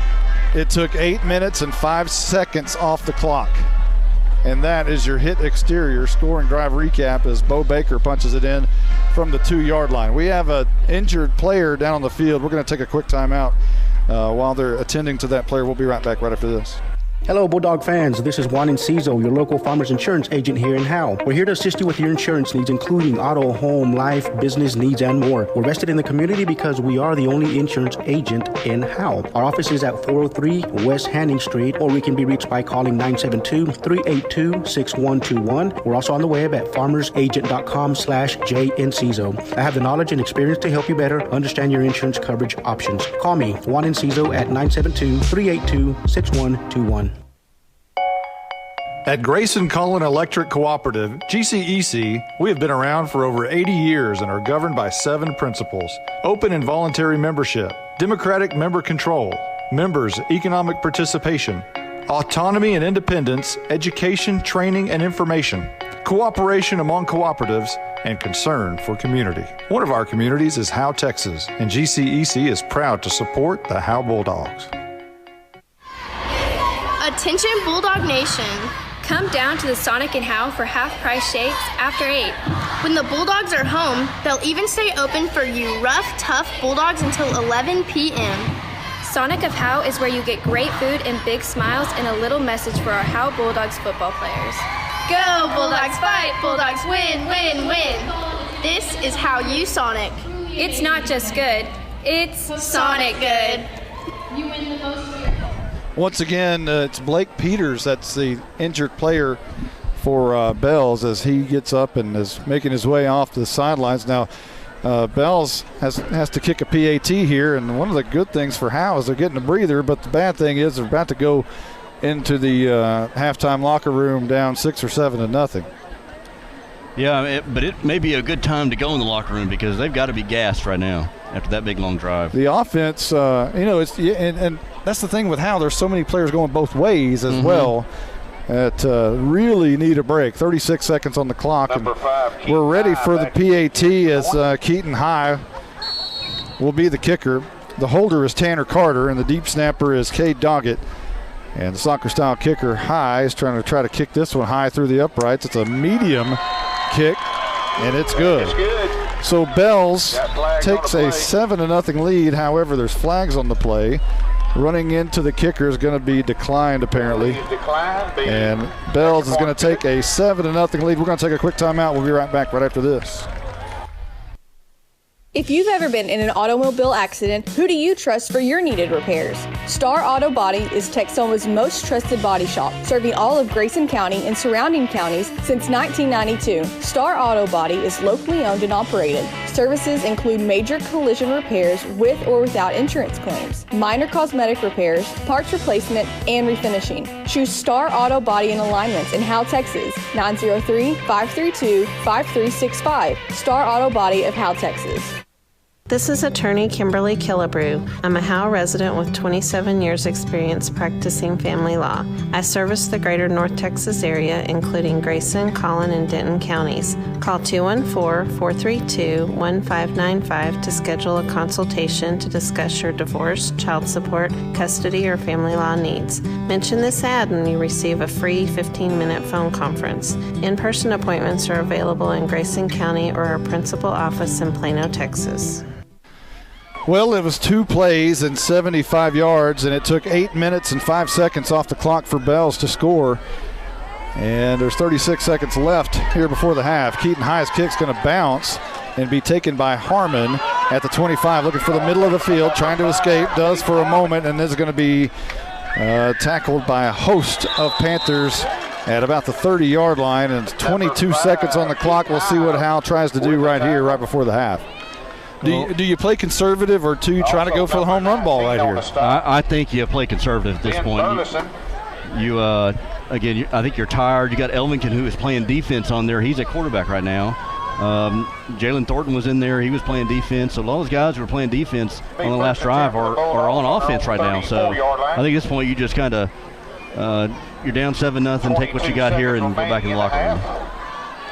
You know, I would probably venture to say, yeah, something like that. But I don't know. Nate Lynch is doesn't seem like that type. Yeah, and I thought about that too. He may take one shot here and see where it goes. And now whistles before this one can get underway. And is this one going to be another one against Howe? What do we got, Carson Grogan? Timeout called by the a timeout has been called. We'll take one, too, real quick. We got to get these spots in. We'll be right back. This is Larry Mays. I'm the master plumber and the owner of Torque Plumbing in Howe, Texas. We do commercial and residential plumbing, everything from major construction of new restaurants to service plumbing calls to local citizens. We even service water heaters. We're located here in Howe off of Highway 75 at 102 South Collins Freeway. We're family owned and operated and are vested into the Bulldog community. Give us a call at 903-532-0525. Mention this ad for free service calls. You know, when we visited with our sponsors before the season, I didn't tell them, hey, there's going to be a game where we play that's going to be over in a nanosecond, and we're not going to get very many breaks. So I hope you'll bear with us. I should have warned them, but I think we're on track. I think we might be okay. We might run. We might have to catch up a little bit during the half. There you go. 21 seconds on the clock. Here comes Howe. Shotgun formation for Elvington, left to right from their own 34. The wind a little bit in their face, as this is going to be a handoff to Williams, and he's wrestled down hard at the line of scrimmage, brought down very hard by Drake Stevens, a 5'11", 315-pound junior. Yeah, Stevens there clogging up that middle there and slung Williams to the ground. And I think right there we just saw that the Bulldogs are pretty much ready to wave the white flag for the first half. That is the end of the first half in Bells, Texas, and it didn't take very long, and Bells is up 7-0 because basically of one drive, as we saw 1, 2, 3, 4, 5, 6, 7 punts to start this game, and then Bells took the ball at their own 25-yard line and went 19 plays, 75 yards, and scored on a 2-yard touchdown by fullback Bo Baker to give us our only score of the game. And they took 8 minutes and 5 seconds off the clock in doing so. And that is what Bells signed up for when they hired Dale West. I said, is this reminiscent of the Howe Bulldogs 2014 through 2016? Yeah, that's I always give the example of the Pilot Point game, and I think it was 2016 when Pilot Point, it was one of those big games for playoffs, and whoever came out of that sucker was going to be in good shape for the playoffs. And Pilot Point had a good team, and they came in there, and Howe took the ball. Actually, Pilot Point started with the ball, and Howe shut them down immediately. Howe got the ball. Just like that drive right there, took 8 minutes off the clock, punched it in, gave it back to Pilot Point. They went 3 and out. Howe took the ball, took it all the way down the field again, and all of a sudden it's 14-0 at half, and Pilot Point's touched the ball like 10 times.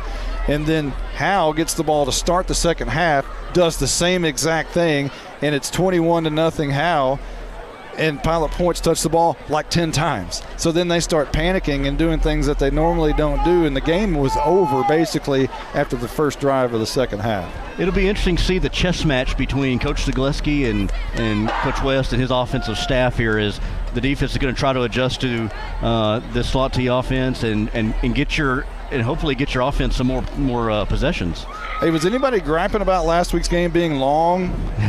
We were. Because tonight it's just a little bit the other way around. Hey, it's the Old Men in the Coffee Shop halftime show. But we have a young lady who hosts the sucker. So we'll take a quick timeout. When we come back, it'll be Justin White and Caroline Slauson with the Old Men in the Coffee Shop halftime show. I'll tell you what, I watched about 5 minutes of the debate last night. I may not have watched that much of it. I mean, I'm not very intelligent, I don't think, but it was an insult to my intelligence to sit there and listen. Oh, we got Bales? Oh, yeah, we got to beat Bales. That's Mr. Wilson's.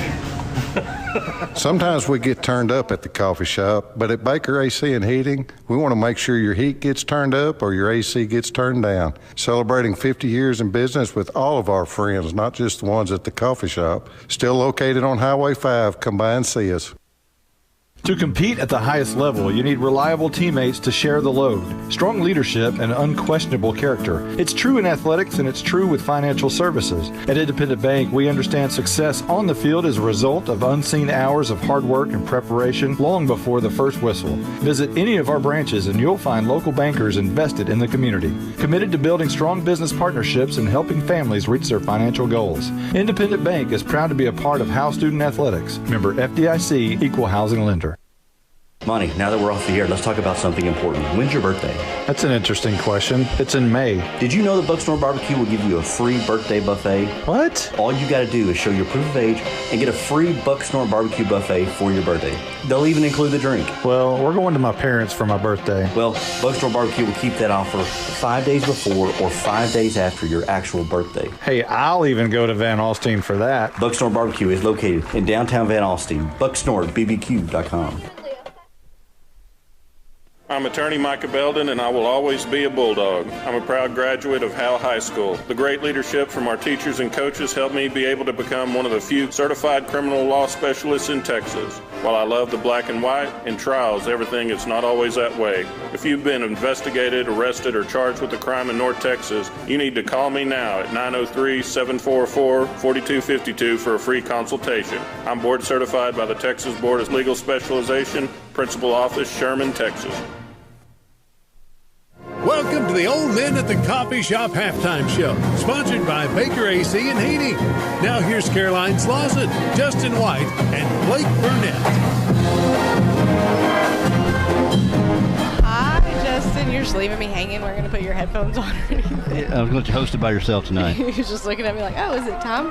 Well, how are you guys doing out here? I know. So I was going to mention it to y'all. You guys picked a great game to be outside because full moon. Look, y'all should have seen it earlier. It's Friday the 13th. It's full moon. You know this isn't going to happen again. What could go wrong? Not going to happen again until 2049. So everyone take a good look.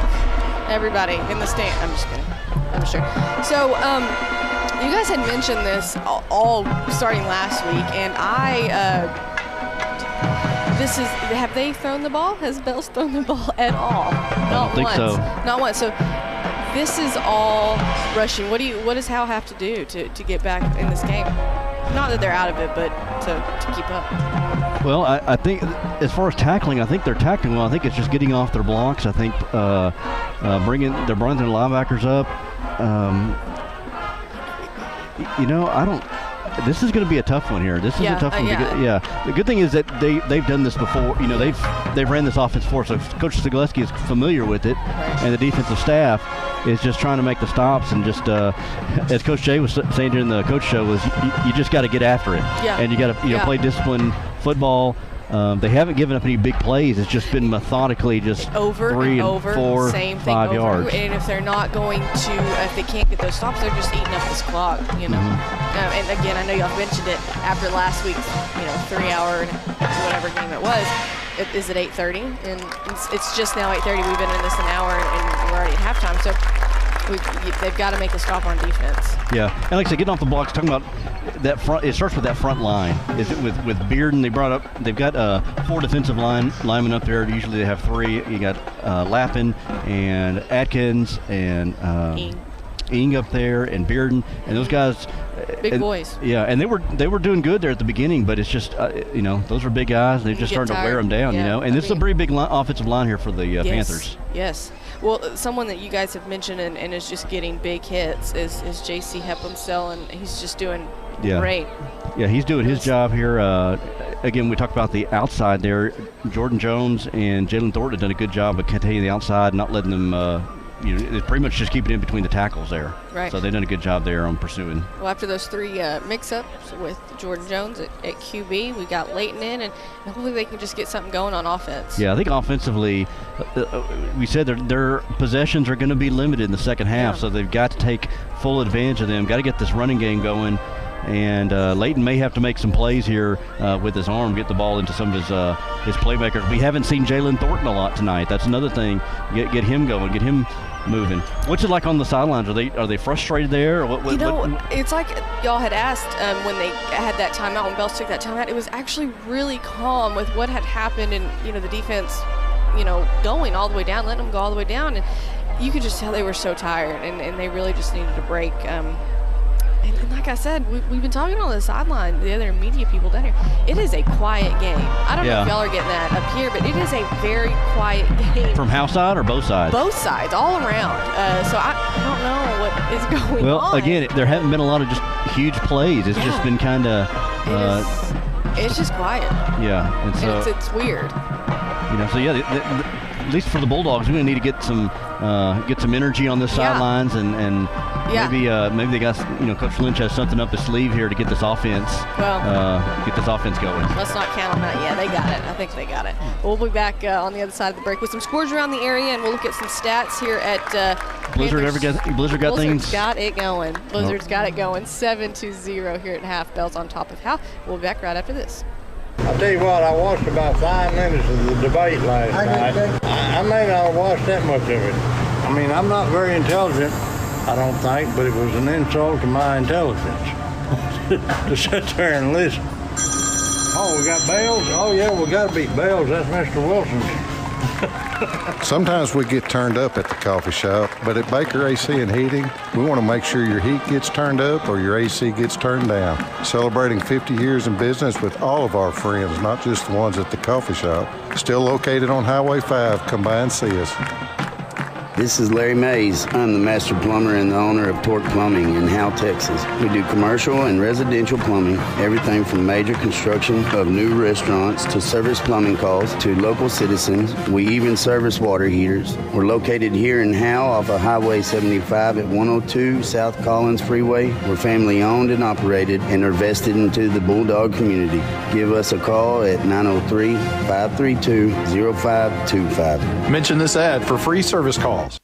This is more than a bundle. This is way more than a combo deal. It's your sanctuary, your home field. It's where everything happens. This is your home, your car, your memories. And you want to be sure they're protected with home and auto insurance. As your State Farm agent, I get it. That's why I'm here to help life go right. My name is Ed Meacham, and I'm your Howe State Farm agent. Give me a call at 903-892-3923 or on the web at mredinsurance.com. Since 2011, Scoggins Funeral Home and Crematory has walked with hundreds of families through the most overwhelming time of their lives. Their job is simple: to make this season a little easier. What you can expect is a no-pressure, people-first philosophy, custom services for memorials that you'll remember forever, and reasonable pricing. Tommy and Bobby K. Scoggins have built a reputation over the past 30 years in the funeral business for making every family feel at home. Visit ScogginsFuneralHome.com or call 903-482-5225. And Emma Sutherland is Spike. Welcome back to the Old Men at the Coffee Shop halftime show, sponsored by Baker AC and Heating. Now here's Caroline Slauson, Justin White, and Blake Burnett. We're back here at Bell's. Is it Bell's Stadium or Panther Stadium? I think it's Panther Stadium. I'm going to say Panther Stadium. I don't think they have a field. 7-2 Bell's on top of Howe here at the half. Before we get into scores around the area, did you know that Pottsboro beat Gunner last night? Or last week? I saw that last week. Yeah, that was. I can't believe that. That is. I've heard Gunner's team is a little bit. I couldn't believe not as good. I mean, they're still good, but they're not as good as they normally are to their standards. I couldn't believe it. All right, so looking at some scores around the area, Denison playing at Lebanon Trail, which I have no idea where that is. What is it? Lebanon Trail. That's who are they playing? Denison. That's a Frisco school. Okay. Okay.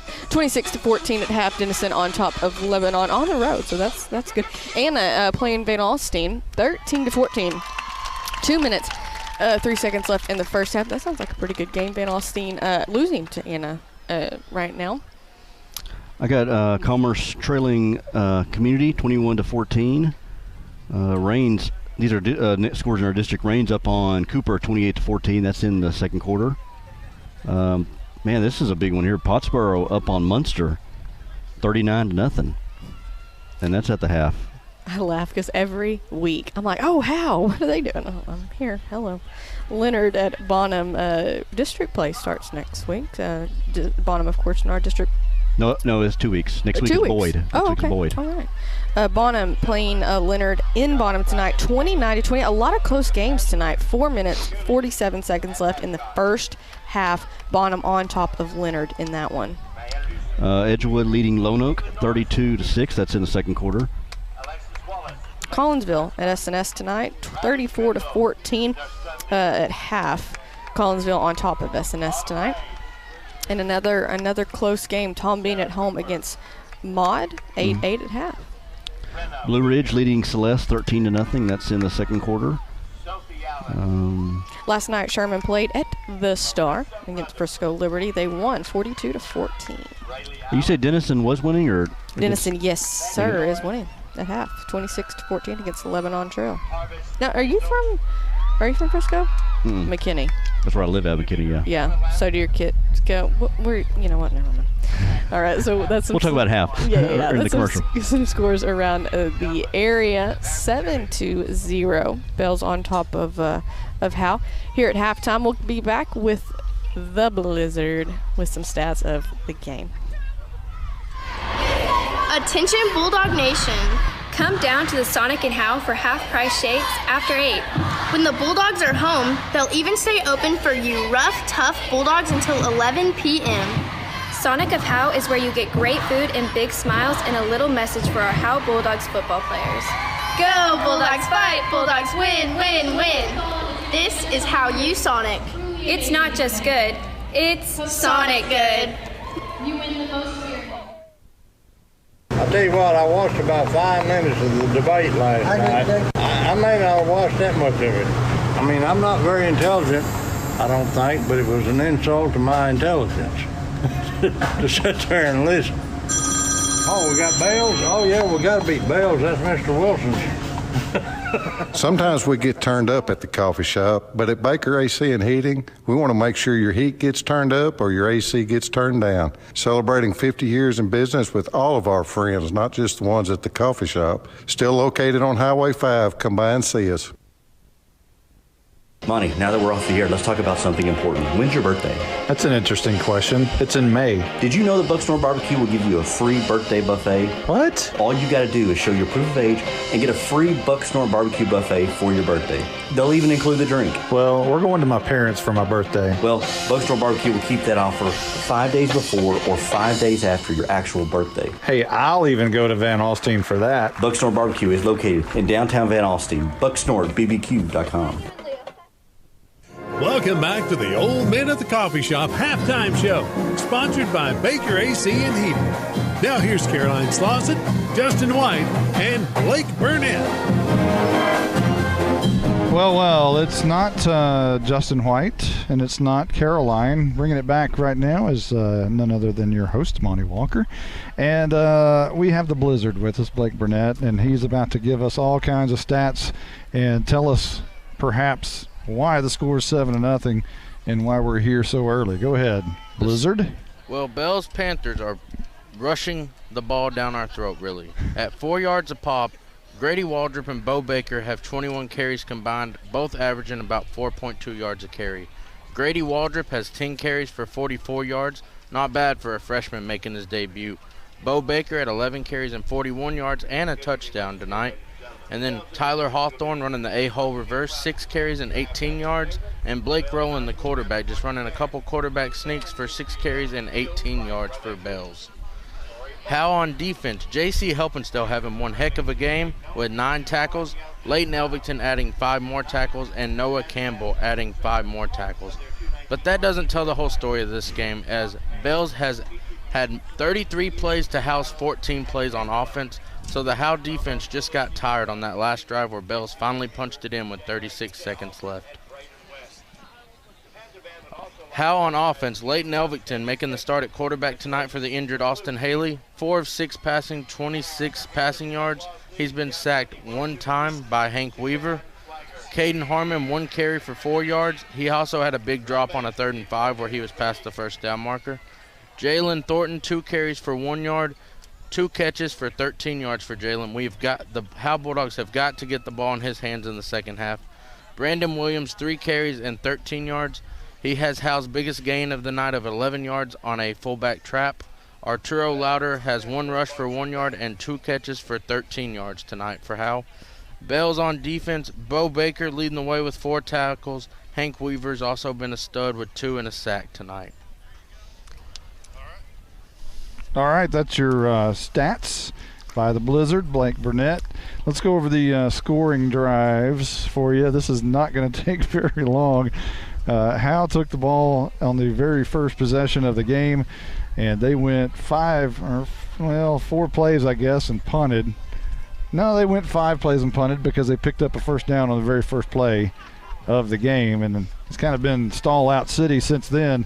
Punted it to Bells. They got it for the first time this evening at their own 25-yard line, and they were forced to punt at their 32-yard line. So they gave it back to Howe with 7:55 left to go in the first, and Howe went 4 and out, and then punted it back to Bells, who took it at the 6:36 mark in the first at their own 8-yard line.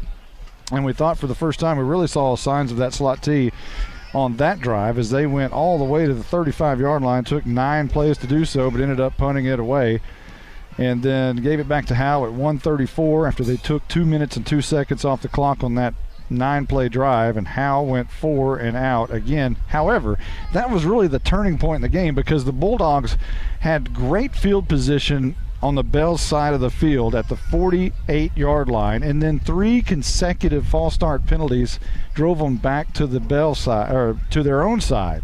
So Howe had a chance to really do some damage right there at the tail end of the first quarter, but shot themselves squarely in both feet before they could get that drive underway, and it ended up in another punt back to Bells.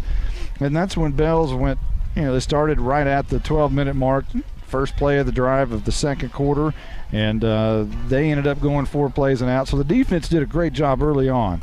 And Howe got the ball back after that punt at the 10:22 mark at their own 40-yard line, but again stalled out, had to punt one more time.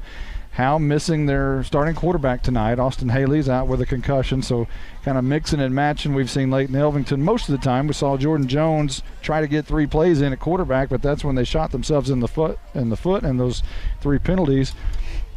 But another Howe punt gave it back to Bells with 8:41 left to go in the second quarter. And at some point you knew, when are they going to put a drive together that Dale West does? And then we saw it. It was and a monstrous 19-play drive that broke the back of the Howe Bulldogs defense.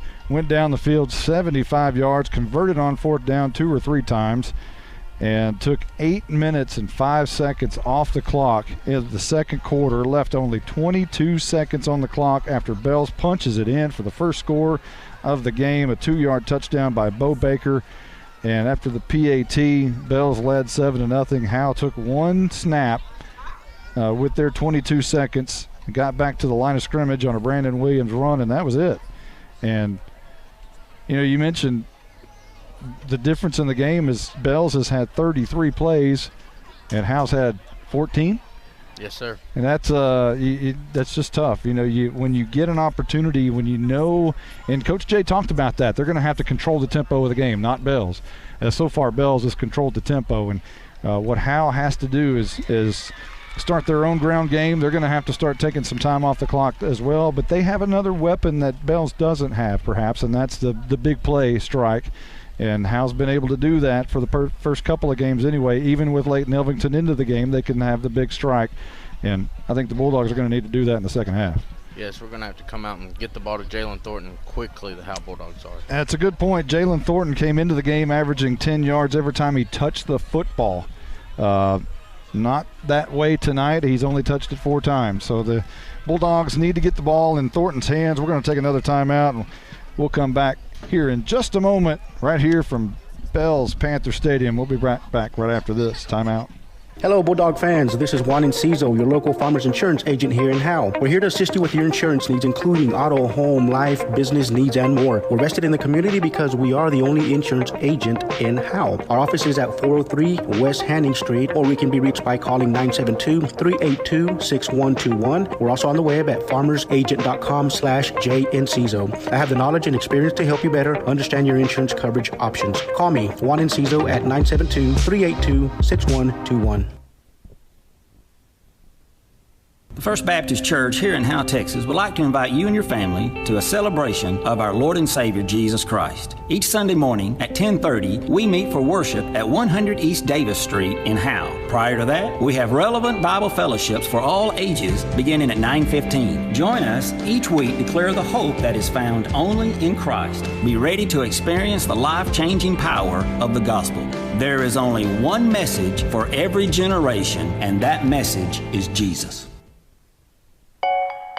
At Grayson Cullen Electric Cooperative, GCEC, we have been around for over 80 years and are governed by 7 principles: open and voluntary membership, democratic member control, members' economic participation, autonomy and independence, education, training, and information, cooperation among cooperatives, and concern for community. One of our communities is Howe, Texas, and GCEC is proud to support the Howe Bulldogs. Attention Bulldog Nation. Come down to the Sonic and Howe for half-price shakes after 8. When the Bulldogs are home, they'll even stay open for you rough, tough Bulldogs until 11 p.m. Sonic of Howe is where you get great food and big smiles and a little message for our Howe Bulldogs football players. Go Bulldogs fight, Bulldogs win, win, win. This is How You Sonic. It's not just good, it's Sonic good. If you've ever been in an automobile accident, who do you trust for your needed repairs?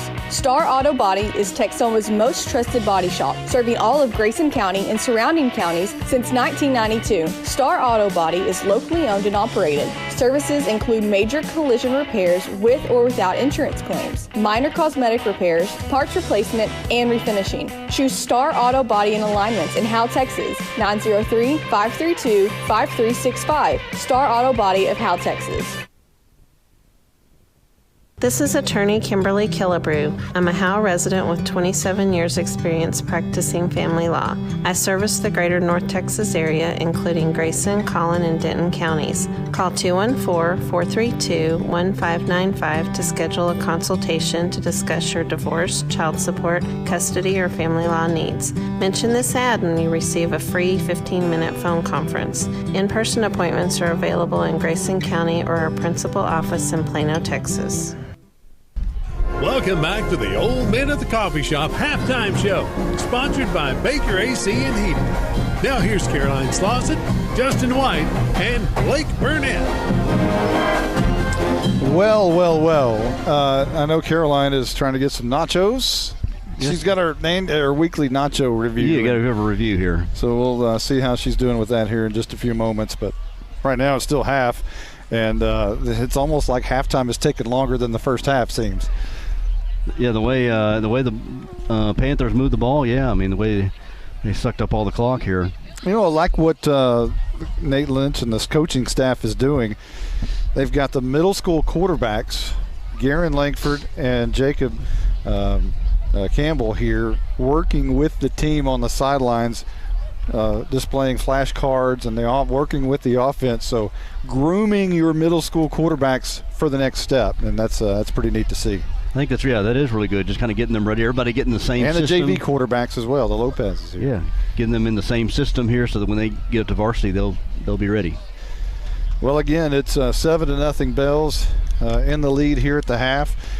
They're going to get the football back. The key to this second half, you have to stop those Panthers on this very first drive. It's got to happen. The defense has got to be able to come out here and make a quick stop. Not only, they can't. If you're the Bulldogs, you don't want Bells to even put together any kind of a first down situation to where they move the sticks.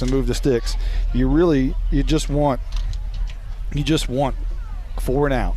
For the Bulldogs. It's so key here to start this second half. Don't allow them to extend the drive. Don't allow them to get in a rhythm. Again, we talked about before that final drive of the first half, they had been able to stop them. Had gotten a couple of first downs, but the Bulldogs have done what they need to do to force them to punt. But it was that last drive that they really started to string some plays together, got some fourth down conversions, and just really got to see what Dale West envisions for this Bell Panther offense. And that's another thing. Everybody always complains that the slot T is boring. It's a boring offense, and nobody likes it. And when when they're your team, you don't like it because it's boring.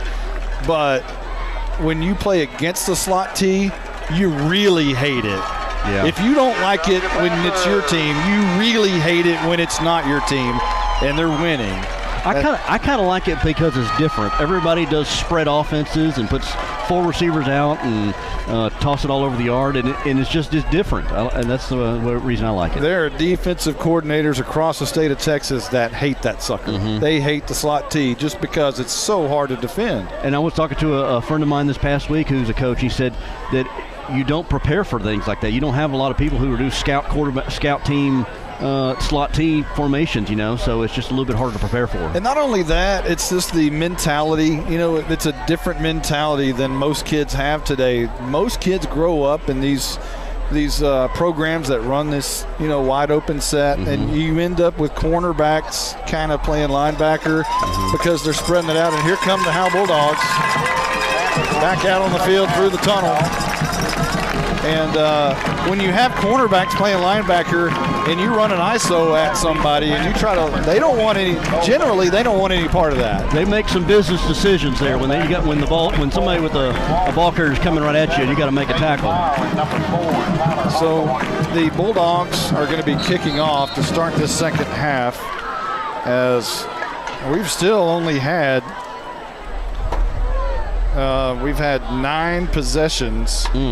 And we'll be starting our 10th here in just a moment when Bells gets the football to start this second half. How many possessions did Howe have in the first half? Howe had 1, 2, 3, 4, 5 if you count the one play at the end. Wow.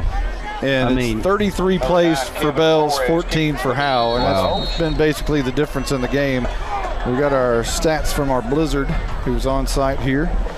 And Kevin Flores about to get ready and unleash the Tech Wave kickoff. And it is a squibber down the middle of the field. Going to be taken at the 22-yard line by an up-man near side.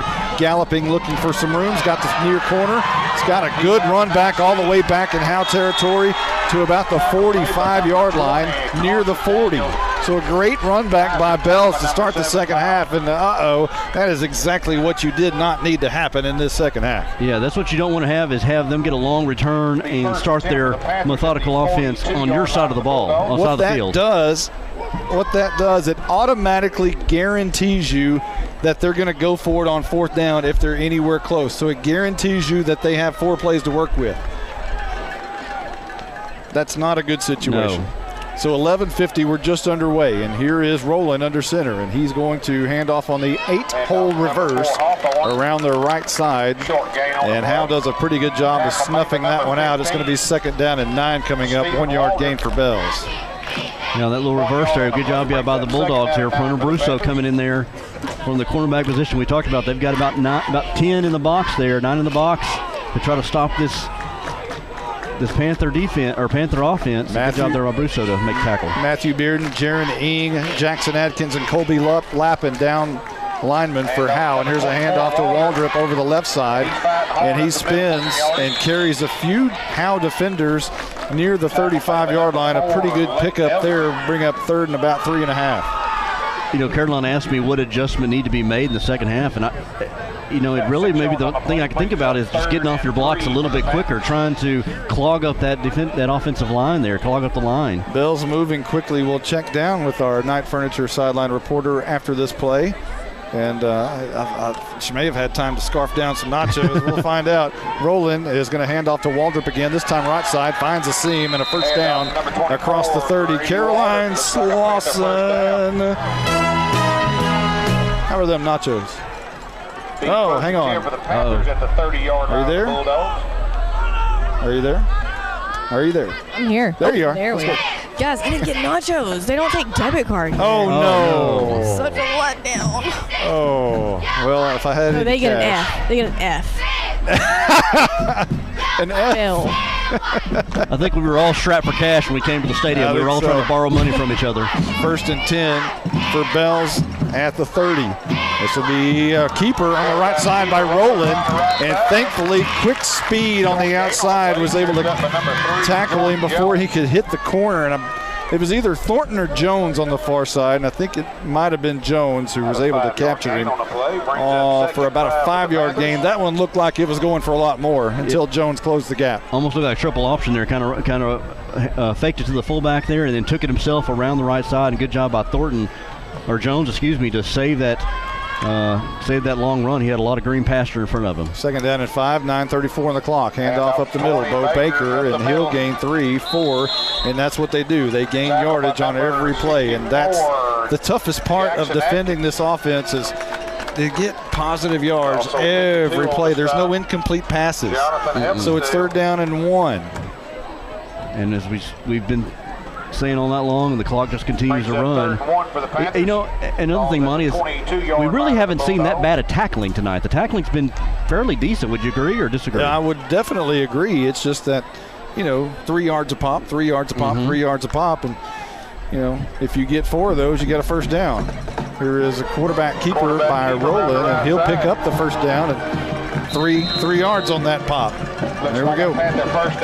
So Bell's kind of doing what they want to right here to open the second half, and if they put points on the board, Howe's all of a sudden got to change their game. It's almost like the pilot point situation we were talking about earlier. Yeah, you start doing things that you're not used to doing. Again, we may start seeing Elvington having to throw the ball a little bit more than he's used to. If at some point when the Bulldogs get the ball. Rowland under center, and this will be a handoff to Waldrop again, right side. Lots of room there. Good gain of about 5 yards, 6 yards. And we have a bank of lights that seem to keep going out. It looks like they're all on, but something is flickering. And now we have an injured player on the field, and it's a Bulldog. I can't tell who it is either. It's hard to see from all the way over here. Caroline, any idea? Hi, guys. This is Colby Lappin. Colby Lappin is down. We can go ahead and leave her potted on there. And we've been talking about the lights. These lights above me, I don't know if you can see where I am. I'm in down the south here. end zone? Yeah, they just keep going off. Are they all on, or is there one that's off? No, there's one that like half of the bulbs are out. Oh, I see. So it's a little bit dark on that corner side where the scoreboard is on the near side. But again, we got turf over here, an 8-lane track. It's a really nice facility. Somehow there's no room for broadcasters in a press box, but the field surface is nice and everything else is great over here. The press box actually on the home side it's at least 1991 because I played here my senior year, and looks the same. That same press box was here, during those days. So, and I'm not a young fella. Lappin is back up. He'll come over to the near side. Well, Ricky Yake in his 31st year. You hate to see a Bulldog go down, but that may have gave this defense a little time, a little extra time to rest, even though they just came out of half. But the Panthers continue their methodical drive. Yeah, quickly already we're looking at the 8th play of the drive for Bells, and they've taken almost 4 minutes off the clock to start the second half. And already knocking on the door, 2nd down and 2 from the 8-yard line. Not a good situation. Be 2nd down and 2 and for the Panthers. It appears like 7-yard line. Luke Jackson may have checked in for Lappin. Roland goes under center and hands off up the middle to Waldrop. He fights and spins forward close to the first down. He needed 2 to get it, and it looks like he got it. So it's going to be 1st and goal for Bells. Most of the game has been played on that south side of the field, and we're on the north, so almost the entire game it's been hard to see. We'd like for them to play down here a little bit. Yeah, with a little bit more lights and a better vision from where we're at. And we're under just about 7.5 minutes, and it's 1st and 10 for Bells. From the 3, and here's a handoff, left side. That's going to be Waldrop, I believe, is going to be close, not in. Maybe a gain of 1. Another thing the Panthers have not done tonight is turn the ball over. That's kind of one of the things, if you're on defense, you kind of try to do to try to get you an extra possession, is force the ball out, force a fumble. And unfortunately for the Bulldogs, the Panthers have not done that. They've done a very good job of ball security. I don't know if it feels that way at home, but it's been a quiet crowd tonight. Caroline mentioned that. Kind of lulled to sleep. And here's a quarterback sneak from the 1. Bell's trying to get in. No indication yet. Still no indication on 2nd down and goal. And now touchdown Bells. And the quarterback keeper from Blake Rowland. And Bells extends their lead 13-0, awaiting this PAT that will be tried by Keaton High. Got behind that 238-pound average offensive line, and it took a little while for the officials to make it official, but got the push they needed for the touchdown. And here's the PAT is blocked, and that could come back to haunt Bells. 13-0 is going to be our new score in Bells, Texas. There's 6:50 on the clock here in the second quarter. Howe's about to get the football. They're going to need to do something with it. We'll be right back right after this timeout. Monty, now that we're off the air, let's talk about something important. When's your birthday? That's an interesting question. It's in May. Did you know that Bucksnor Barbecue will give you a free birthday buffet? What? All you got to do is show your proof of age and get a free Bucksnor Barbecue buffet for your birthday. They'll even include the drink. Well, we're going to my parents for my birthday. Well, Bucksnor Barbecue will keep that offer 5 days before or 5 days after your actual birthday. Hey, I'll even go to Van Alstyne for that. Bucksnor Barbecue is located in downtown Van Alstyne. BucksnorBBQ.com. To compete at the highest level, you need reliable teammates to share the load, strong leadership, and unquestionable character. It's true in athletics, and it's true with financial services. At Independent Bank, we understand success on the field is a result of unseen hours of hard work and preparation long before the first whistle. Visit any of our branches, and you'll find local bankers invested in the community, committed to building strong business partnerships and helping families reach their financial goals. Independent Bank is proud to be a part of Howe Student Athletics. Member FDIC, Equal Housing Lender. Welcome back, 6:50 on the clock. Keaton High's kick's going to be a high kick. It's going to be taken by Brandon Williams on the near side. Looking for some room. He's got near side 50.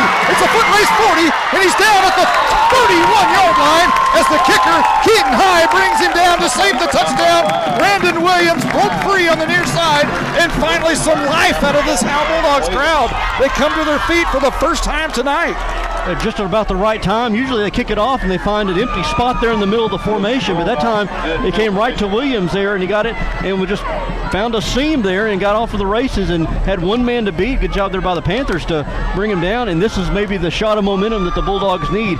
Ball at the 30-yard line, on the Panther 30-yard line, and they need a score now. Finally some mojo for the Howe Bulldogs. 30-yard line, great field position, and here's a high snap, and Elvington's going to keep it up the middle on a fake on the jet sweep. He's going to pick up about 5 before he's driven backwards hard, and he never does go down, but they blow the whistles after a 5-yard pickup near the 25, giving 6 to the 24. You see Elvington, the legs of Leighton Elvington. He didn't pass the ball much last year, and on that one it was just like, let me go ahead and take this and see what I can do with it and get some a nice little gain. 0 passes from Bells, not too many from Howe either. 2nd down and 4 coming up. This will be a handoff to Williams, and he breaks free around the right side, 20, 15, carrying Bells Panthers for a first down at the 12-yard line. They'll mark him at the 13, and a great hard run by Brandon Williams. Good job by Williams. He got into the line there and realized there's nothing there. Bounced to the outside, got a good block on the outside, and able to get him a first down. And it seems like this crowd and this team is just starting to get a little bit of momentum, a little bit of energy on this side of the ball. 5 minutes, 49 seconds after an 11-yard run by Brandon Williams, a fresh set of downs. Elvington in the gun, toss, left side, Harmon looking for a block, gets a block from Carson Daniels, but someone on the left side of the line did not get the extra block, and Harmon was slung down hard. Loss on the play, maybe a loss of 2. For the Bulldogs. Good pursuit by the Panthers. Harmon trying to break it outside, bounce around there, trying to wait for his blocks to form, and just nothing came there from back behind the 6. 2nd down and 11, really 12, and this will be a handoff to Carson Daniels up the middle. That's not going anywhere. Back to the line of scrimmage to about the 15. So now all of a sudden it's 3rd down and 12. And this is going to be 4-down territory here for the Bulldogs. So you got 2 plays to get 12 yards here. You don't got to make it all up in this one down. The wind a little bit in the face of the Bulldogs. Not a heavy wind. Elvington does want to throw. Flushed out of the pocket, coming right side. Over the middle, wide open Wyndon. Caught it at the 3. He's down at the 1. They'll mark him at the 1. Wyndon was wide open in the middle of the field by himself. Good awareness by Leighton Elvington. Felt some pressure in the pocket, rolled to his right, and then right there, as you said, in the middle was Wyndon wide open, and almost able to got up to the goal line, almost able to get in, but a good job for the Bulldogs. Convert, 1st and goal now. 4:25 and rolling here in the 3rd quarter. Howe trails 13-0. 1st down and goal from the 1. Elvington barks in the gun. High snap, brings it down. Harmon fumbles it at the 1-yard line. A scramble for it. Bell says they have it. It was a bad exchange between Elvington and Harmon. It looked like Harmon was able to jump back on it, but no indication as they're still wrestling at the bottom of the pile, and Bells has the football. Oh, man. A fumble as Howe was about to punch it in at the 1-yard line. Unbelievable. The worst thing that could happen right now. That's happened 3 times in the first 3 weeks for Howe, as the full moon on Friday the 13th backs Howe down at the 1-yard line. A fumble by Harmon gives it back to Bells. You're right there. You're knocking on the door, and yeah, the exchange there between Harmon and Elvington just wasn't there, and ball fell on the carpet, and now Bells will have it in the shadow of their own goalpost, but they've been shown that they can move the ball here when they need to. This is where your defensive line needs to really get off their blocks here. See if you can maybe get a safety here. Howe wanted the score from Waldrop, didn't get it. He was down at the 1. I don't think there was an argument about that, but now the officials have called a timeout. Called by the Bulldogs. Howe has taken 1. We'll take 1 too. We'll be right back right after this. At Grayson Cullen Electric Cooperative, GCEC, we have been around for over 80 years and are governed by 7 principles: open and voluntary membership, democratic member control, members' economic participation, autonomy and independence, education, training, and information, cooperation among cooperatives, and concern for community. One of our communities is Howe, Texas, and GCEC is proud to support the Howe Bulldogs. I'm attorney Micah Belden, and I will always be a Bulldog. I'm a proud graduate of Howe High School. The great leadership from our teachers and coaches helped me be able to become one of the few certified criminal law specialists in Texas. While I love the black and white, in trials, everything is not always that way. If you've been investigated, arrested, or charged with a crime in North Texas, you need to call me now at 903-744-4252 for a free consultation. I'm board certified by the Texas Board of Legal Specialization, Principal Office, Sherman, Texas. Yeah, welcome back. 4:08 on the clock. Howe just turned it over. Bells has it at their own 1 yard line. Roland is going to quarterback sneak it out of trouble, and he'll only get one. Howe pushes him back. The entire crowd is giving the safety signal, but Roland clearly got out, and forward progress will push him out maybe a yard and a half. It'll be second down and 8. Yeah, they're just trying to get them a little bit of breathing room right now they got up to the 3 yard line. This would not be 4-down territory, I would assume, for Coach West. So no way. If you can stop them here, these next 2 plays. And here is a handoff, right side, and nothing doing there as the Bulldogs again do a pretty good job of snuffing that out. They'll give him a couple near the 5 yard line, and Bells is facing a third down and about 6, perhaps. Short gain on the play brings that. Yeah, if you can get a stop here. You gotta hold them right here. This is this is one of the most important plays of the game. It really is. Right here on 3rd and 6. I feel like you'll take the air out of the stadium here if you get a first down. Roland goes under center, and this is going to be a handoff straight up the middle. Thornton was right there. For a moment, Waldrop was going to break free, but Thornton, the safety valve at the end, stopped him short of the first down, and Howe has a player down, but now he gets back up, and that is Thornton, and it's 4th down, and the punt team comes on for Bells, and that is a big sigh of relief for this crowd here on the visiting side of Panther Stadium. Crisis averted by the Bulldogs. Now you got to maybe hope for a big return here, good return, and just kind of start over. Punt number 8, Blake Roland. So Roland will punt from 3 yards deep in his end zone, a high wobbly kick and a bounce, and take a good Bells bounce. It bounced at about the 38 on the Howe side and bounced across the midfield stripe. That's one you got to catch. You got to catch those. You know, Bill Parcells always said there's hidden yardage in every game, and that is a hidden yardage play. That one could have been caught at about the 38, which would have negated about. That's about 15, 16 yard hidden about yardage. A 15-yard difference if you catch the football there. So Howe will take over at their own 46-yard line. Yeah, you just go back to the drawing board. You moved it there on that first drive, so you know you've shown you can do it. So let's see what Coach Lynch and the offensive staff have up their sleeve on this one. So Waldrop is split out wide right with Louder in the slot, and near side Harmon coming off the field. Elvington in the backfield with Brandon Williams. He's wanting it, and he gets it, and he's hands off to Williams, and Williams runs over a pile for about 3 yards.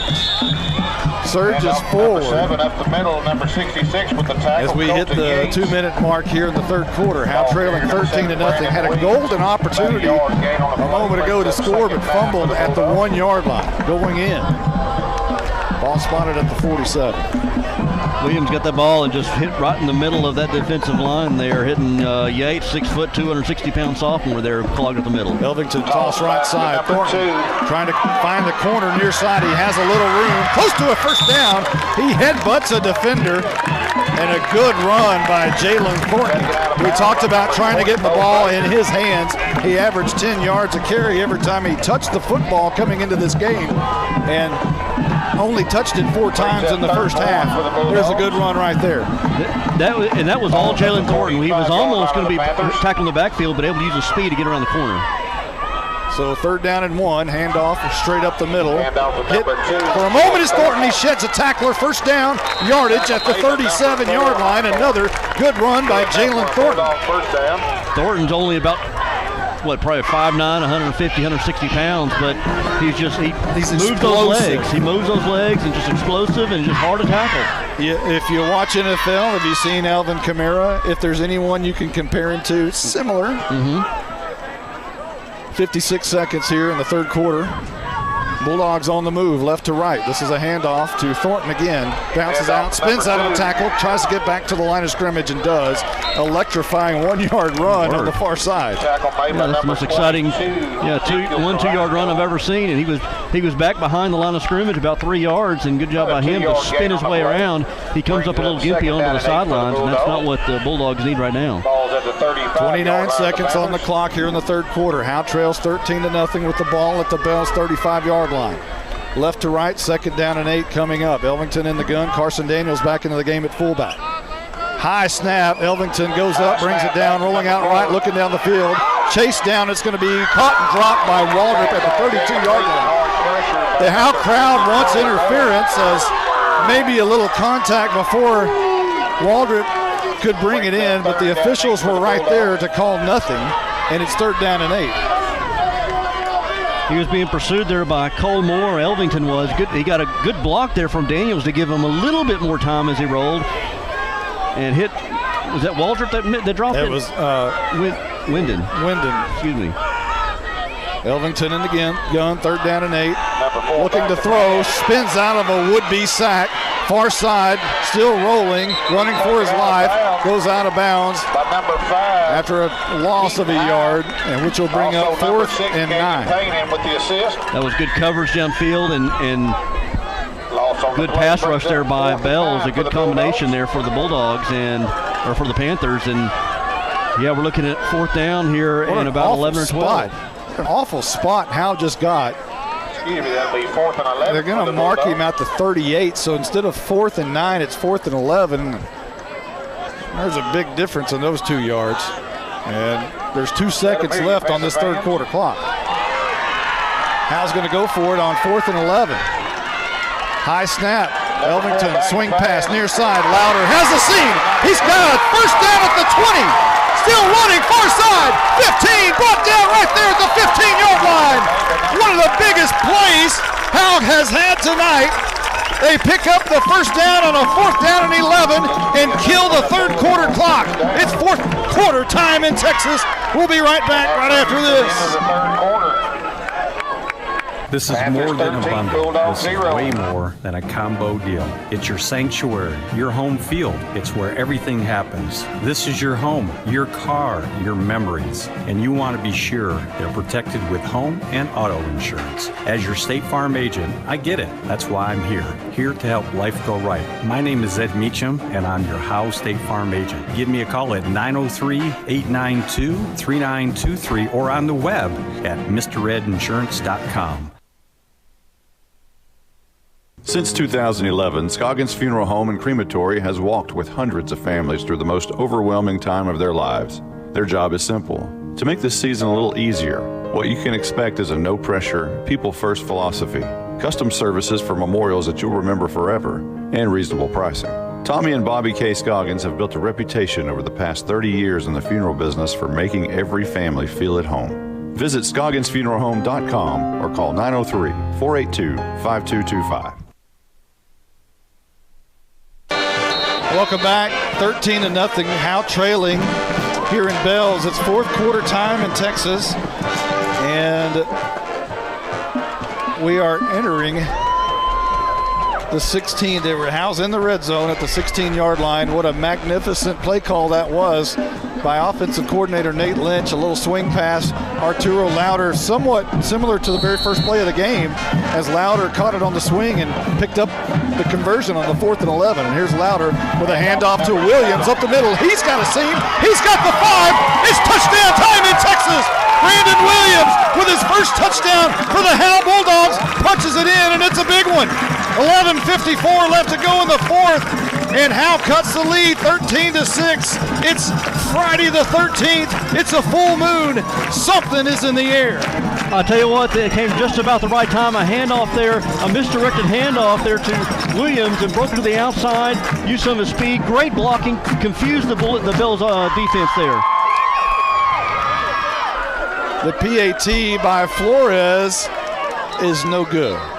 And it'll remain 13-6, our score. Man. There's a flag on the play, which is against Howe, and it'll be declined. We'll take a quick timeout. We'll be right back right after this.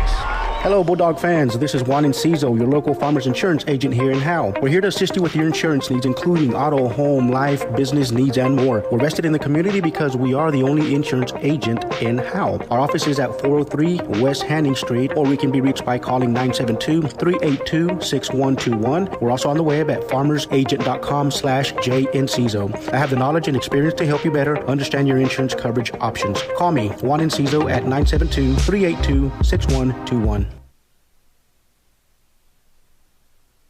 If you've ever been in an automobile accident, who do you trust for your needed repairs? Star Auto Body is Texoma's most trusted body shop, serving all of Grayson County and surrounding counties since 1992. Star Auto Body is locally owned and operated. Services include major collision repairs with or without insurance claims, minor cosmetic repairs, parts replacement, and refinishing. Choose Star Auto Body and Alignments in Howe, Texas, 903-532-5365. Star Auto Body of Howe, Texas. Welcome back. 11:54 left to go in the game. Howe just scored on a 16-yard run by Brandon Williams. It was an 8-play drive that took 46 yards. And here's Kevin Flores, Tech Wave kickoff, going to go to the right side of the field. Going to be taken at his own 20, and a good return again by Bells. And luckily for Howe, the returner steps out at about the 40-yard line. Still good field position for the Bells Panthers, but not quite to midfield. Well, let's note that missed extra point there by the Bulldogs. They could really have used that when Bells missed theirs to make it 13-0, and then Howe scored, could have made it 13-7, and that may come back to haunt them. This game can come down to 4 plays. It really can. The 3 false starts. Yes. And then the fumble at the 1-yard line. And I wrote those 2 down as notes during the game. Those, yes, exactly. 4 plays to remember, and here's Bells on first down on an 8-hole reverse to Hawthorne. Near side, sheds the tackle of Jordan Jones, picks up a first down, looking for more. Finally brought down by Leighton Elvington and Noah Campbell, but not after a good first down run to the Howe 40. Probably the longest run of the night for the Panthers. It was a little run to the outside there. Usually the Bulldogs have done a pretty good job on outside runs, being able to contain them, but they got past the defense there and into Bulldog territory. Still not one pass from Bells tonight, which is so strange from a year ago. 11:23 on the clock. Rolling, handoff, Waldrop, left side. He's got 4 or 5, and it's some pushing and shoving at the end of that play with Jordan Jones and one defender. No flags. The official right there broke it up. Hogan Harris and Jordan Jones kind of got into a little tussle, but it's over. It's 2nd down and 6 coming up. Remember what I talked about earlier in the game is the methodical offense and running the ball, how it could kind of take its toll later in the game, and this is kind of where it's starting to take its toll. Howe needs a turnover. Ball at the 36. And for the first time tonight, Rowland wants to throw, and he's sacked way back near midfield. Hunter Brusso, you used to play the band for the team. Now they play it for you. He rolled out to his right, a cornerback blitz by Brusso. Didn't even see him from his blind side and knocked him down. And bring him back, and exactly what the Bulldogs want is a 3rd and long for the Panthers. We haven't seen this very much tonight. 10:22 on the clock. And boy, that was a hiccup by the Panthers. Big loss, 3rd and 17 coming up. 8-hole reverse, and Hawthorne escapes. A great job. The unheralded player of that play again is Brusso. He sealed the edge. He made Hawthorne commit inside, and that's where Jackson Atkins was. And Atkins said, Great analysis there, Monty. Yeah, he just sealed the outside and cut him back inside where the big boys there able to gobble him up. So it's punt time for the Bells Panthers, and Rowland will drop back and he'll stand at his own 40. Howe needs to catch the football here. Rowland, a high kick, wobbly kick coming up for it. It's going to bounce and take another big Bells bounce and roll inside the 10. And again, Zagleski for the 2nd time in a row throws his hands down and throws his head up to the sky as if, catch the football. Yeah, you can fair catch it, and you saved yourself about 12 to 15 yards there. And those yards are valuable at this point right here with 9:31 left in the ball game, and you're down by 7. So 9:31 on the clock, 13-6. Howe trails but has the football. They need to put together one of these 19 plays. 9.5 minute drive. 91-yard drive. 9.5 minutes. Go for 2 and win them. Go home. Yep. Be in bed by 10. 1st and 10. Howe moving right to left, north to south. No wind at all. We'll check down with Caroline here in a moment. The flag is just draping steel. Handoff near side. Harmon breaks through for a tackle for a couple of yards. Near a first down for about 8. I believe that was Harmon. That was Harmon. It was Harmon. Let's check down with Caroline, our Night Furniture sideline reporter. Well, guys, we've been talking about how quiet it's been all night. It is not quiet anymore. This crowd is revved up, ready to go. Elvington in the gun, 2nd down, handoff. Williams up the middle, not much there. He's slung down after a gain of 1 perhaps. 3rd down and 2 along to maybe 3 coming up for Howe, deep in their own side of the field. It's an inside handoff there to Williams. Again, that middle clogged up there by the big boys on the defensive line. It's a key 3rd down here. Elvington in the gun, 3 receivers near side, and Bells jumps offside, and Leighton Elvington hammers it down the field. As the whistles blew, it was against Bells. One would think it appeared that Bells came across. And when that happens, it's a free play, and Elvington decided to chunk it down. They're going to call it against Howe. Oh, man. They're going to call that against Howe, and I didn't see it. I'm not on the field, but I did not see the movement by Howe, but they'll back that one up. What an unfortunate penalty for the Bulldogs in this situation at this point in the junction. And I think Coach Jay's distaste for the Commerce chapter is starting to rear its ugly head here. He didn't like that call at all as he come over there and give the referees a earful. Ball at the 11-yard line now. 3rd down and 8. This changes everything. Swing pass out, long throw. Elvington, it's incomplete. They're asked that Elvington and the Bulldogs were on the right hash to throw a screen pass. It takes a lot of muscle across the field. There's no crown. There's not a crown issue because it's such a flat field out there. But it's a long throw on a screen pass. Yeah, long throw on a bullet like that. Yeah, long throw, and Jones is trying to hold his block at his guy, and then gives it time for the Panther player to come over there and defend that. So now you got to give it back to Bells.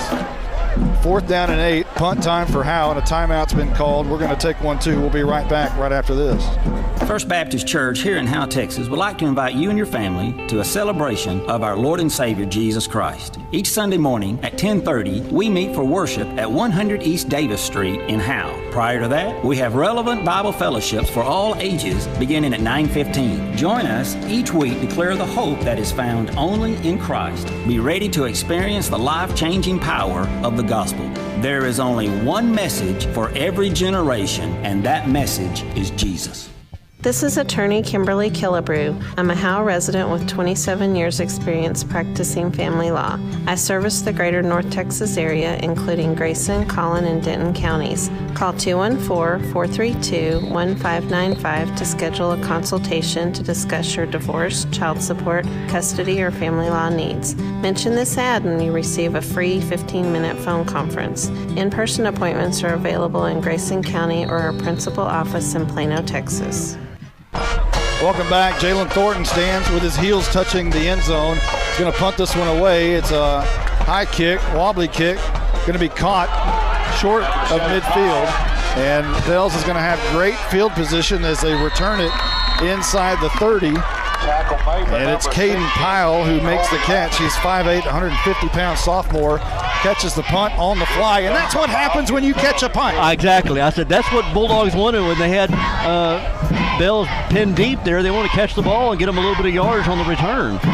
Even if you fair caught it, again, you didn't lose yardage on the ball bouncing all the way into the Bulldog territory. So now Bells is knocking on the door already at the Howe 27-yard line after a good return. of Jalen Thornton's punt. There's 8:14 on the clock, and we've already seen him take that much. Here's a handoff to Bo Baker up the middle, and he is brought down just a 1 yard gain or so. And a helmet comes off, and guess whose helmet came off? And Will Fleming knows what's about to happen as he jumps right in there, and it's almost if Fleming's over there like, I know it's coming off. As soon as that thing came off, he ran into the game. So 2nd down and 9 coming up. Clock rolling as we're at the 8-minute mark. Bells wants to kill the whole thing. They want to punch it in and drain as much of this clock as they can. You won't see the 8-hole reverse anytime soon, I wouldn't think. It's going to be a lot of quarterback sneaks and up the middle. 2nd down and 9, and a toss right side Hawthorne, a flag down, and Hawthorne trying to find the near side. He's knocked out of bounds after maybe a 1 yard gain, and Leighton Elvington is the man credited for the tackle. Will check the flag. Trying to run to the outside there. It looks like, is that going to be a chop block on the Panthers? Our spotter Carson Grogan immediately says chop block against the Panthers, and that's a huge penalty. Mark that one in your scorecard. If Bells is not able to score right here on this possession, that's a big, big penalty. That one will back it up near midfield. And you have to give credit to the Bells offensive line there. They've done a pretty good job of blocking and not having a lot of penalties, not a lot of holds we've seen tonight. They've been pretty mistake-free. So now, in order to get a first down, Bells is going to have to get somewhere close to the Red River. 7:30 left to go in the game, and it's 2nd down and 23. They come to the line of scrimmage, everybody tight, and now you can see that 8-hole reverse, but no, it's a handoff up the middle and hit hard. The freshman is banged down after about 5 yards. You have to give it to the freshman tonight. He's played a whale of a game. Grady Waldrop called up just this week because of the injury to Wrangler Priest, their leading rusher, and it's 3rd down and 20-ish. Scoreboard says 23. I know that's not right. That's one thing I noticed about this Panther team is they're missing Wrangler Priest and Condor Morris. They're two hosses. This team is sprinkled with a lot of freshmen, sophomores, and juniors. And don't forget, it's homecoming tonight. They want to win on homecoming whistles before this one can get underway. It's an official timeout, we're told. But you think about it, Monty, with freshmen and sophomores, we talked about with some of the guys on offense. Waldrop, Baker's a sophomore, Roland's a sophomore. You put those guys 2 or 3 years in this system in Dale West, and it'll be kind of interesting to see what they can do here in a couple of years. It's a very young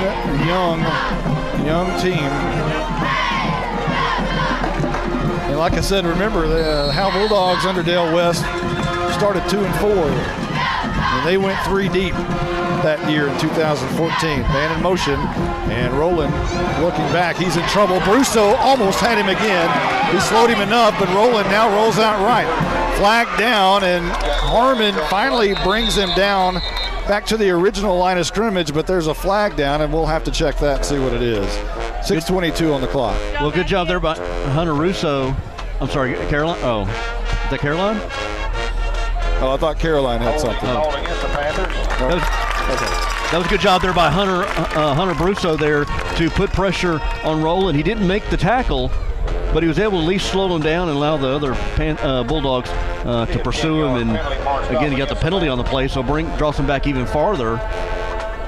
We're told it's a hold against the Bells Panthers, so ball at the 38. The bad thing is, all these penalties and stuff, I know it's good that you're not giving up points, but they're taking more time off the clock. It's prolonging the game. Prolonging what they do best is take time off the clock. They actually split a man wide to the left in a slot. And here's Rowland wanting to throw. Pressure from Brusso deep down the field looking for the freshman, and it's incomplete. Waldrop couldn't handle it because the senior Harmon was in coverage, and great coverage it was. And now 4th down and very long coming up, in one of the very few times, maybe the first time tonight, Bells attempts a pass. Yeah, rolled out there. And gets it out of their hand. And rolled out there, and Brusso was coming from his backside there as he was rolling to his left, and got rid of that, and good job there. Good coverage by Harmon, and it stopped the clock on the incomplete pass. And here comes the punt team, and Howe is going to have a shot with under 6 minutes to drive down the field. You need to catch a punt if it's anywhere close. And here's Roland's punt's a low wobbly kick, going to be caught by Harmon on the run. Coming up the far side, gets a seam and returns it up to the 29-yard line. That's what you needed right there. A pretty good return with Harmon catching the punt. That's what you needed right there. You didn't need to let that ball go and have a chance of it landing within the 10, inside the 10 or the 5-yard line, but instead on the return, you give yourself decent field position with 5:48 to go, 2 timeouts in your hip pocket, and an offense that has the ability to move. Let's check down with our Knight Furniture sideline reporter, Caroline Slauson. Hey, Caroline, what's the mood of the team right now? There's 5.5 minutes left. Yeah, they're ready to go. They're pumped. I think we got it, guys. I think they feel it, and oh my gosh, I hope I've seen a Coach Simmons sighting down there. Oh, yes, for sure. We got it all. The gang's all here. First down and 10, Elvington toss near side. Jalen Thornton rolls over a defender, spins out of one tackle, spins out of another, barrels over one defender. One of the greatest runs ever seen as he runs straight over a defender, picks up a first down and jumps up, comes off the sidelines. What an outstanding run by Jalen Thornton near midfield at the 46-yard line. That was an amazing run there. He just broke tackles. He kept going and spinning and just moving his legs, and next thing you know, he's all out to the 44-yard line, but what a 14-yard gain on that. Well, he checks out of the game. In comes Harmon, and he'll dot the I in the pistol. And now Brandon Williams will move from the right to the left side of Elvington. 5:12 on the clock. And this will be a handoff to Harmon, left side. And he escapes one defender and brought down hard at the line of scrimmage. No gain, second down and 10 coming up. And now you're fighting the clock. You're under 5 minutes. The thing about Thornton in that last run is, as we talked about, he goes 10 all the way, and so he tired out pretty quickly on that last run. Rightfully so, though. And I don't think he went 10. I think he dialed it up to 12 somehow. He overmodulated. 4:41 left to go in the game. Howe down by 7. Need a touchdown here. 4 yards shy of midfield. Thornton back in the game. 3 receivers to the right, 1 near side, and now a little bit of movement up front before it could get underway. They were trying to swing pass out to Thornton. Got a little antsy. Second down and 15 coming up now as they back it up. And again, Howe making those little mistakes like that on offense. Timing, it's just timing. It really is, and they're making it at a time when they can't afford to with 4:27 to go. These mistakes are happening at bad times of the game right now. So now the ball at the 41.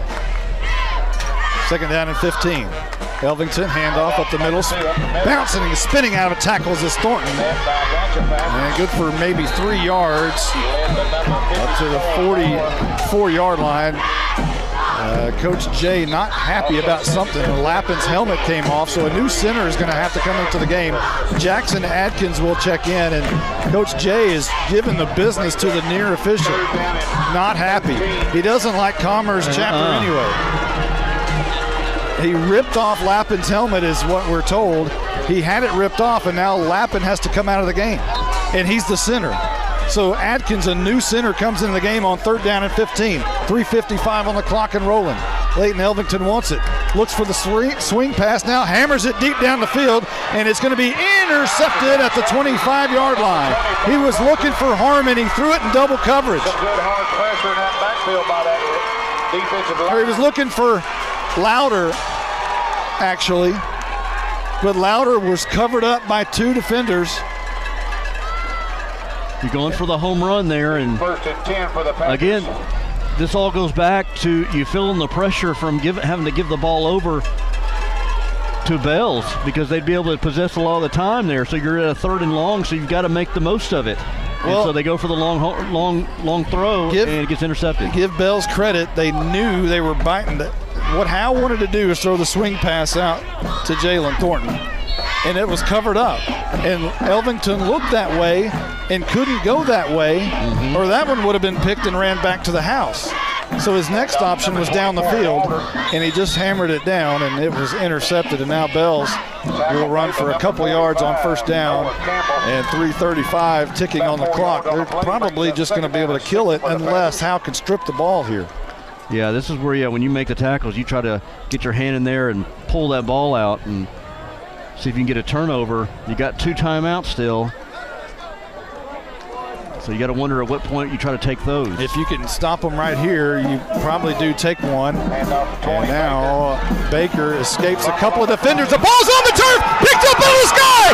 Thornton has it. He's going to the house. It is touchdown time in Texas. I don't believe it. I do not believe what I just saw. Oh my! But there's a flag on the play. Oh my! There's a flag down. The ball carrier was trying to get extra yardage, and we talked about needing to strip the ball, and there it came, and the fastest guy on the field picked it up, scoop, and score. And the Bulldogs have come within 1. Our spotter, Carson Grogan, said the flag came late, indicating that the touchdown should count. Right now, it's 13-12 on the scoreboard, but now they take it back to 6. And Howe, a couple of players have their palms to the sky. Wow. Thornton just took it away from a defender. It popped up in his lap, and when he gets in free space, you're not going to catch him. Curious what this conference is about.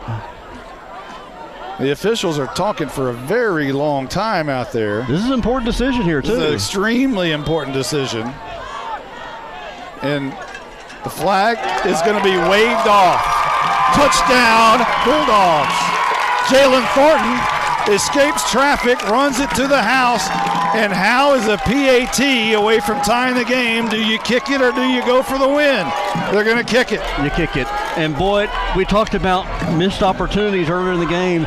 That extra point that you missed last quarter could have put you in the lead, but you got to forget about that now. This is an important hold. So Flores to kick it. Thornton to hold. The kick is up. And it is good. Howe ties the game with 3:02 left. It's Friday the 13th. There's a full moon. And Howe has come back and tied the game. What a fun game to watch. Unbelievable. Now let's talk down on the sidelines. Hey, Caroline, got to be a lot of happy coaches and a lot of happy players. Oh my gosh, this is so much fun! Oh my God, that was incredible. I mean, we were all down here just like, did that really happen? Is this really happening? Did this happen?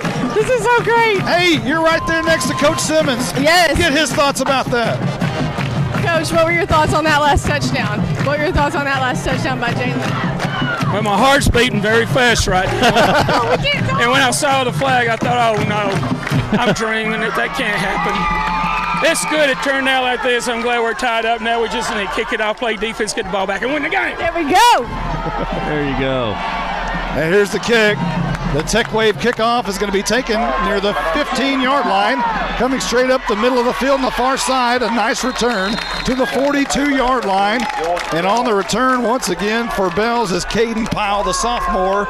And with 2:54 left in the game, the happy crowd needs to stay that way because Bells has the ball with 2:54, and what they want to do is drive it down quickly and punch it in, but they don't do anything very quickly. They say the key word is quickly. Now the pressure's a little bit more on Bells, and see if that offense, if it can move, how quick it can move. Go ahead. 2:54 in the game. Bells comes to the line of scrimmage from their own 43-yard line. This will be a handoff up the middle. The freshman gets it. He'll surge forward for about 5 yards. And again, on the carry is Grady Waldrop, the freshman. Had a pretty good game tonight. Coming up for the injured Wrangler Priest, their leading rusher. Ball at the 46-yard line. And another, this is a great play by Howe. Guess who gets up off the bottom of that pile? Hunter Brusso. Oh, man, he's been in the second half. His first half, it was J.C. Helpenstell. Second half, it was Hunter Brusso, been the MVPs of this defense. We have an injured player down for Howe. and we'll check and see. It could be Jackson Adkins, we're told. Yes, it is. And hoping it's just a cramp. They're working as if it is a cramp. We'll take a quick timeout, and we'll be right back right after this. This is Larry Mays. I'm the master plumber and the owner of Torque Plumbing in Howe, Texas. We do commercial and residential plumbing, everything from major construction of new restaurants to service plumbing calls to local citizens. We even service water heaters. We're located here in Howe off of Highway 75 at 102 South Collins Freeway. We're family owned and operated and are vested into the Bulldog community. Give us a call at 903-532-0525. Mention this ad for free service calls. Adkins comes off the field walking on his own power. Looks fine. May have a tiny limp to him, but there's 2:20 on the clock. And the ball's at the 47-yard line. And Bell's just shy of midfield on 3rd and 5. And the Howe crowd, which was once dead, now is at full throat. 3rd and 5. Handoff, left side. The freshman has it. He's knocked backwards.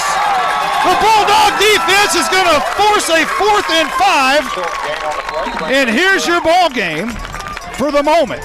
Jaron Ing and Matthew Beer and the big boys in the interior line come rising from the ashes there as they make that big stop. And here's decision time for Coach West. How in the world has Hunter Brusso not played football all these years, come out there and look like a 3-time all-district player?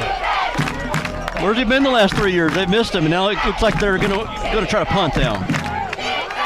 I don't. Okay. They are going to punt. It's 4th down and 5. Apparently going to punt. Rolling low snap. He gets it. A lot of time. Low kick. Bounce. Going to bounce at the 30. Going to be taken by Harmon at the 20. And he's driven backwards. Hang on the ball. And he does hang on to the ball. And they'll give him forward progress to the 21-yard line. And Howe is going to try to go 79 yards in a minute 36. You know, Monty, we need to give credit to this Bulldog defense. Going into this season, there were question marks on the defense. Aside from the first half of the Ponder game, they've played pretty good these last couple of games. The Ponder game, the second half, they only gave up a touchdown. It was a long back-breaking touchdown. Last week they played good, only gave up 7 points. And tonight, they've struggled in the first half, made the adjustments, got a turnover, and scoop and score the other way. I just want to know, where did Hunter Brusso come from? My goodness. I mean, if there's a player in tonight's game defensively, it's Hunter Brusso. 1st and 10, Howe. And this is going to be a reverse to Harmon, running from left to the right, looking for a seam up the right hash. Does gain enough for about 6 or 7 yards. A minute 26 on the clock. The clock is your enemy. A little trickery here by Coach Lynch. And as the clock continues to tick, you got 2 timeouts. Are you trying to play for overtime or the? You know, in 25 years, I've never done an overtime game. Really? And make it Friday the 13th with the full moon, wouldn't you know? Here's Elvington rolling around, flush down to the pocket, coming near side, trying to make a move, makes a move on one defender, picks up the first down, spins out of another tackle, and gain tackled shy of the 40-yard line at the 37-yard line. 54 seconds left on the clock. And Howe is near midfield at the 37. Was running for his life there, and looks like a timeout's going to be called by the Bulldogs. Howe has called a timeout. We'll keep it. Well, I got one more spot. Let's get it in. To compete at the highest level, you need reliable teammates to share the load, strong leadership, and unquestionable character. It's true in athletics, and it's true with financial services. At Independent Bank, we understand success on the field is a result of unseen hours of hard work and preparation long before the first whistle. Visit any of our branches, and you'll find local bankers invested in the community, committed to building strong business partnerships and helping families reach their financial goals. Independent Bank is proud to be a part of Howe Student Athletics. Member FDIC, Equal Housing Lender. We had a good point from our spotter, Carson Grogan, a moment ago. He said that, you know, you got a kicker. I don't know the range of Kevin Flores, but I would imagine you probably need to be somewhere down around the 15-yard line. If you get around the 15, you give yourself a chance. That's a 32-yarder. Yeah. So you probably need to get to the 15. I would think the 15 is the ceiling there. I would imagine so. 54 seconds on the clock. Elvington sends Thornton out of the backfield. Whistles blow before this one can get underway. And it's a false start against Howe. Exactly what you don't need right now. Well, the yardage is not the biggest issue. The clock really is the biggest issue. One big play can get you out in space, but they're going to push it back to the 32. At this point, the 5 yards really doesn't matter. It's the clock that matters the most, especially if it's first down. Now, if it were third down and that penalty came, that would be a backbreaker. But first and 15, Howe's got time to hit the big play. Send the man in motion. Looking for Thornton, now looking downfield. Got Jordan Jones, who makes the catch at the 39. Spinning out of a tackle and brought down hard from behind after he crosses the 42. Clock rolling at 41. You talked about before he wanted to get that screen up to Thornton and instead got the slant to Jones. There's a Panther that's very slow getting up. He did get up. Howe wants to get on the football. 32 seconds. Bell's taking their time getting back. 28, 27. And this is going to be Elvington keeping it. He wanted to hand off to Thornton, but he didn't do it. A timeout's probably coming here as Thornton is down, or Leighton Elvington was down after a couple near the 45-yard line. They'll spot it at the 44. Exciting game here in Bells, Texas tonight. Looks like the timeout's been called. We'll keep it right here. 19 seconds to go. Howe's going to try to probably on 3rd and 5. Well, wouldn't you like the freshman gunslinger right about now? I wouldn't mind. Oh yeah, I wouldn't mind seeing the screen that they've been, the middle screen, that tunnel screen they've ran a couple of times tonight. That's R2 fun. roll louder. Get it to Louder, Harmon, Thornton, one of them. Get you one of your speeds or get them in space and see what they can do. That's kind of been your 8-hole reverse then tonight. This would be a great time for a halfback pass from Thornton down the field. That's putting in the call, isn't it? Toss, right side. Thornton throws. Jordan Jones. Bulldogs win. Williams in the backfield with Elvington. 3 receivers right side. Jordan Jones near side. Elvington wants to throw. Hammers it down. Caught Jordan, first down, and he's going to be wrangled by the neck down after a first down catch at the 48-yard line, and the flag is down. He got a comeback route there and should have got out of bounds. That's what you need to do with no timeouts. Instead, went back into the field of play. There's 11 seconds on the clock, and the penalty is going to be against Howe. It's a big one, too. 15-yard variety, or is it a 10-yard? 10-yard variety. Holding call. Well, you got 11 seconds. Well, you almost have to be somewhat conservative here. You want to give yourself the opportunity at overtime. Right. And here's Elvington. And he's going to hand off to Williams near side, and he's going to gain a couple up to the 35, and the clock is going to roll, and it is overtime time in Texas. Wow. What a game this has turned out to be. It was a snoozer for a half, but man, oh man. Play some extra football. Guys, can I just tell y'all that when there were people leaving before Jalen made that touchdown. Yeah. There were people leaving. And I hate to say it, but yeah, Jalen's family was up here near me. That's who I saw leaving. And they're no longer up here. I think they're down here, though. Okay. Yeah. Well, I'm glad they got to see it. That was crazy. That was one of the most electrifying fumble returns. Incredible. Unbelievable. Friday the 13th in your first overtime game. Our first overtime. I don't think I'll ever forget the Friday the 13th with the full moon. I don't think I'll forget it. Wow, what a game this has turned out to be. Well, if you're superstitious, the Jones Thornton family need to stay down there on the sideline. I know. Ever since they moved seats, Jalen's done well. Where are they? I will talk to them. I'm not kidding. Bill Jaling and Dale West having a meeting at the mid-court. Here's another little thing that's happened during this game that y'all don't know about. This light that has gone out, it has been smoking. Did y'all know that? No, I did not. It has been smoking, so that has been watched carefully. It's been a crazy day here. I'd love to hear what's going on in that little meeting between Dale West and Bill Jayling right now. And that, I don't know if they would allow us to put a microphone in there or not, but I would love to be a fly on the wall. Oh, man, yeah. I mean, what are they going to say? They're both rocking back and forth like prize fighters, just kind of on the right leg, on the left leg, leaning right, leaning left. Both of them, and now they walk to each side. Coach Jay barking at his team. Whatever he's yelling, they're digging. This is where you got to dig deep. You're playing a little extra, an extra quarter of football. So,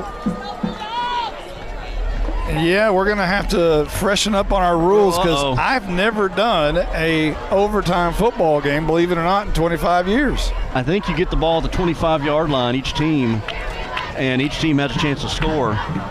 Yeah, I believe. And each team gets maybe a timeout. Maybe we need the Blizzard to give us the rules on this overtime because I know he knows it. He's our Mike Pereira. He's going to be our Mike Pereira. Hey, Blizzard, come here and give us the rules. Here in Texas, overtime is just like college football. Each team starts on the 25 and moves the ball down the field.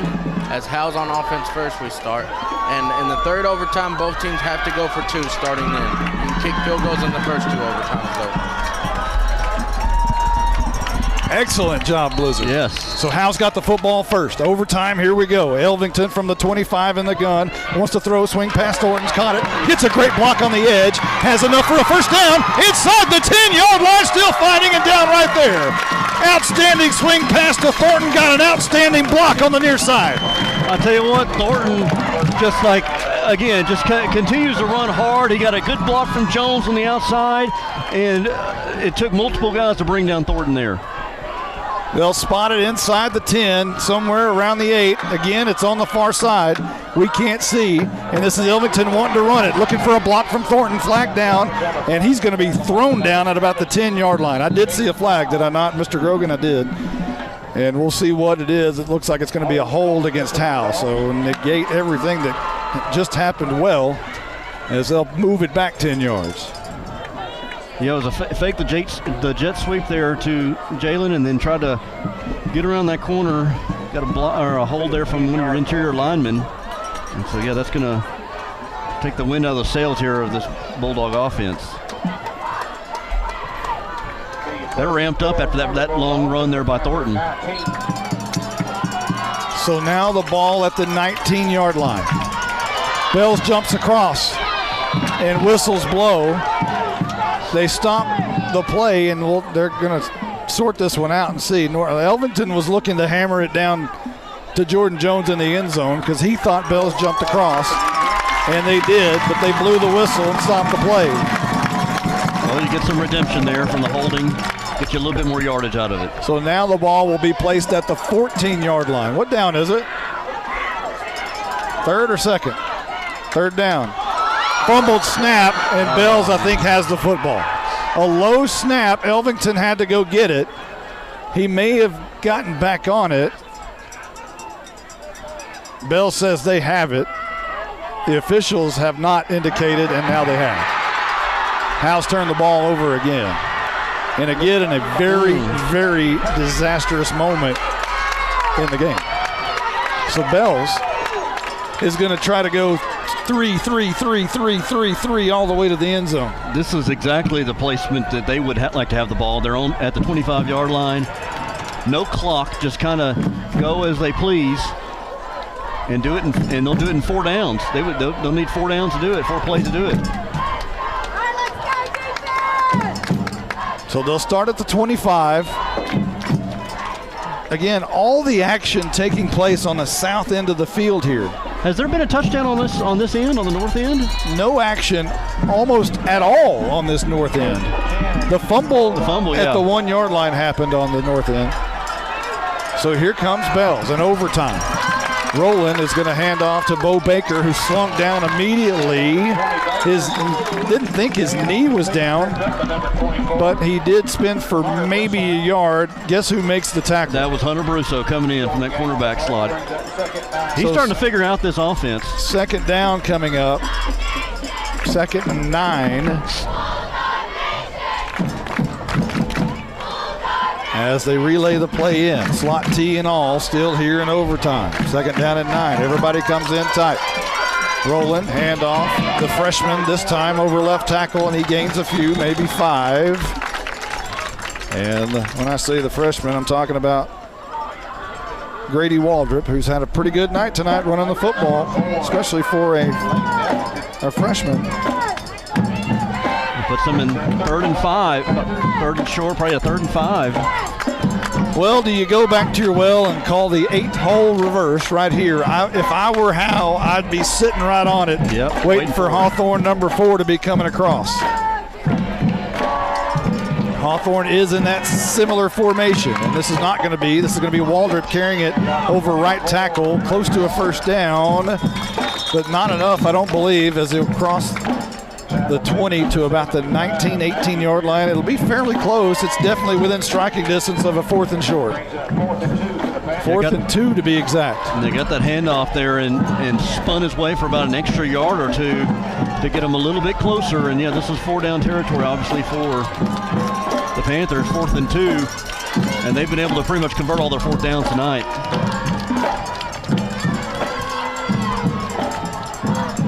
So the ball at the 18-yard line. Bell's getting about 2 yards every time they snap the ball, and a timeout's been called. And what do you got up your sleeve, Dale West? And the thing here is, and that's the deal with this offense, is that you never know who's going to get it. They've got an array of backs that they can go to. You know, Waldrop, Baker, Hawthorne, get the quarterback rolling. He can keep it. So you never can key in on one guy. If he doesn't go to the 8-hole reverse on this play right here, I'm just shocked. I am absolutely shocked. To Hawthorne? Hawthorne. I'd be absolutely shocked. But if everybody expects that, then you do something else, right? I mean, that's kind of the way it works. And that's the thing is you don't want to get too cute. You don't want to get away from what you do, but it's a chess match. So the Bulldogs defense out there waiting. They're on the field. All of their hands are on their hips. They're ready for Bells to come back out here. Here's your biggest spot of the game right here. 4th and 2. Bells comes under center. They're going to hand off left side. I'm not sure he got it on 4th and 2. He may have been turned away. Bell says they have the 1st down. Howe says no. Jordan Jones points the other way. One crowd is about to erupt. They may have to bring the chains out to measure this. And they say 1st down. They don't even measure. They signal 1st down, and Bells lives another day. Wow. Another moment, at least, at the 15-yard line. Was that Waldrop, I think, that got the carry? Waldrop did get the carry, and a fresh set of downs for the Bells Panthers. And We're in overtime. Rolling under center. Handoff right side. He's hit hard over the right tackle. Is that Brusso again? Brusso again. He hammered him. We've seen some good tackles tonight. You can tell that's something that Coach Jay has been working on in this past week and past couple of weeks, is working on tackling. We've seen J.C. Helpenstell. We've seen Brusso with some good tackles. We've seen Thornton and Jones. Elvington. Again, if Bell scores, they win right here.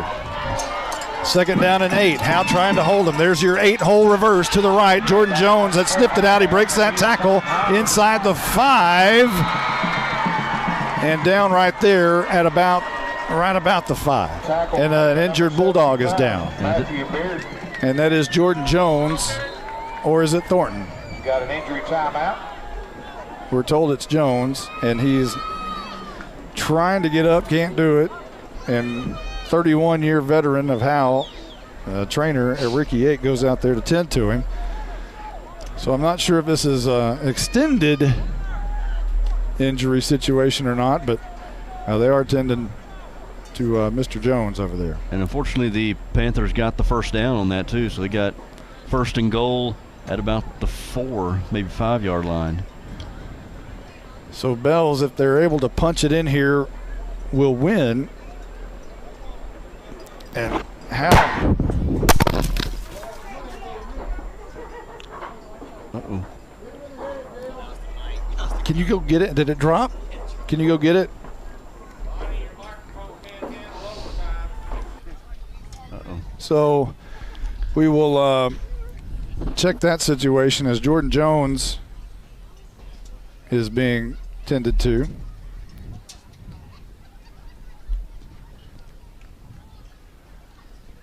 And you had a chance there, that fourth down.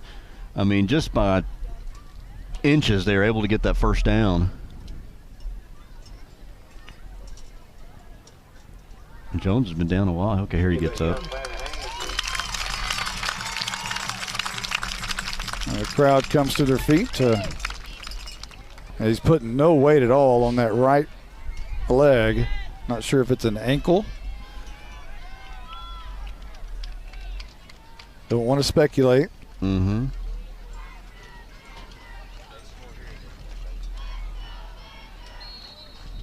First and goal for the Panthers. So you can hear that, the PA announcer saying first and goal for the Panthers. We lost our crowd mic. Well, he's located. You want me to try to pull this thing up, or? You don't see it? Oh. You got it in his hand. Yeah, try to pull that sucker up. Interesting on how we're going to do that. Well, here comes the Dogs back out on the field.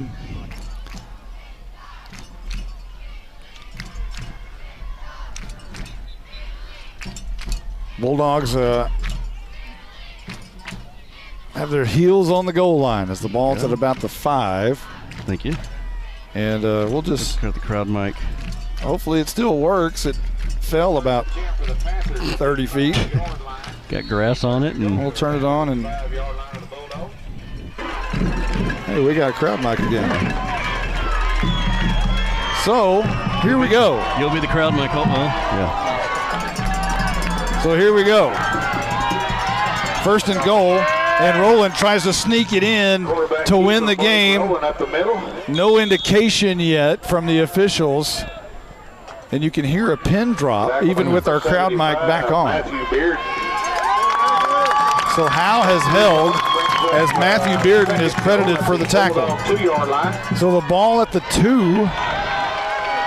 Boy, Howe needs a defensive stand right here if they've ever had one in this football program. Now's a good time to do it. And Rowland try to quarterback sneak that up the middle there. That's where, again, we talk about getting off your blocks. That's where that big line. Can anybody see what down it is? Second down. Oh, Russ is running over the right guard, and Bells has pushed it in. Dale West waves both arms above his head and runs towards the goal line as Bells has scored and won the game in overtime, 19-13 on Friday the 13th with a full moon in Bells, Texas. A crazy night, a crazy game, one that was a sleep fest for the first half and full throat the second. And you got an extra frame to boot. I'll tell you what, this is going to hurt. It's going to sting because you had it there. The extra points that you missed earlier in the game, the penalty, the 3 penalties you had, the goal line where you fumbled the ball on the goal line. Those are things that are going to haunt this team and Coach Jay tonight. The bad thing is you feel like for certain that Howe's the better team tonight. They have the better athletes. They just made the mistakes at the absolute worst time you could make them. And just that situation there where, gosh, if you could line up and play it again, I think it's a totally different situation. But you don't get that opportunity. They don't allow you to do that. Thankfully for the Bulldogs, it's not district, and you learn from those things and you move on to the next week. That's what the purpose of non-district is, to get these things figured out so these don't happen against the Van Alstynes and the Commerces and the bottoms of the district. But you give credit to this defense. They kind of figured things out there a little bit in the second half. be able to slow down the Bells offense, and the offense kind of got going. And then going back to the Howe defense, got the turnover. The scoop and scored the other way. Dale West comes over and gives Steve Simmons a big hug and goes over and taps some of his former players and gives them a big hug. And Leighton Elvington and helping Stell. And he's still over there, even as Howe's doing their home school song and all. West is still over there with them.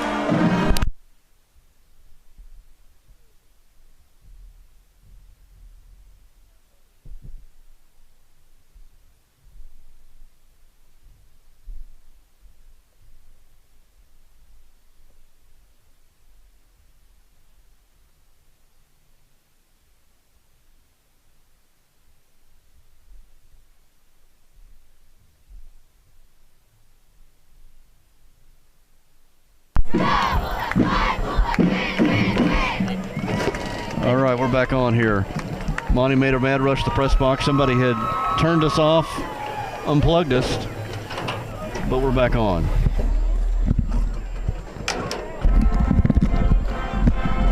Okay, what day is this again?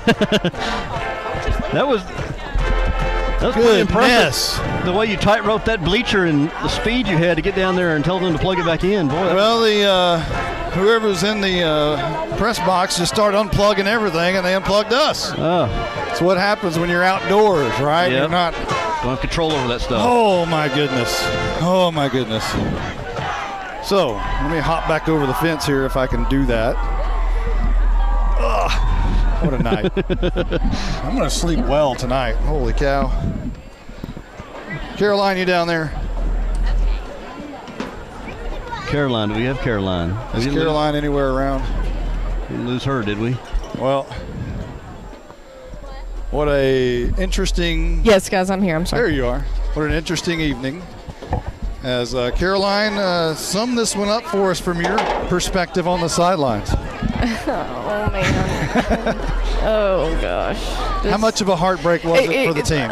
Heartbreaking. I mean, I when he scored, I had turned around to walk back onto the track, turned around, and Coach Simmons, all the coaches were out in the middle of the field, getting to the guys, hugging them. I mean, they just played their hearts out, and it just...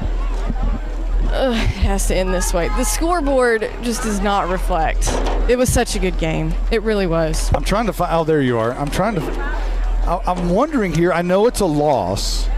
But if you take what happened in the first half, I mean, these guys fought their way back, and they really did. They showed outstanding character tonight for sure. Absolutely. To be able to fight their way back into this football game, and they looked, dead in the water at halftime, especially with Bells getting the football back, and it didn't look good at all for a little bit. You think about this.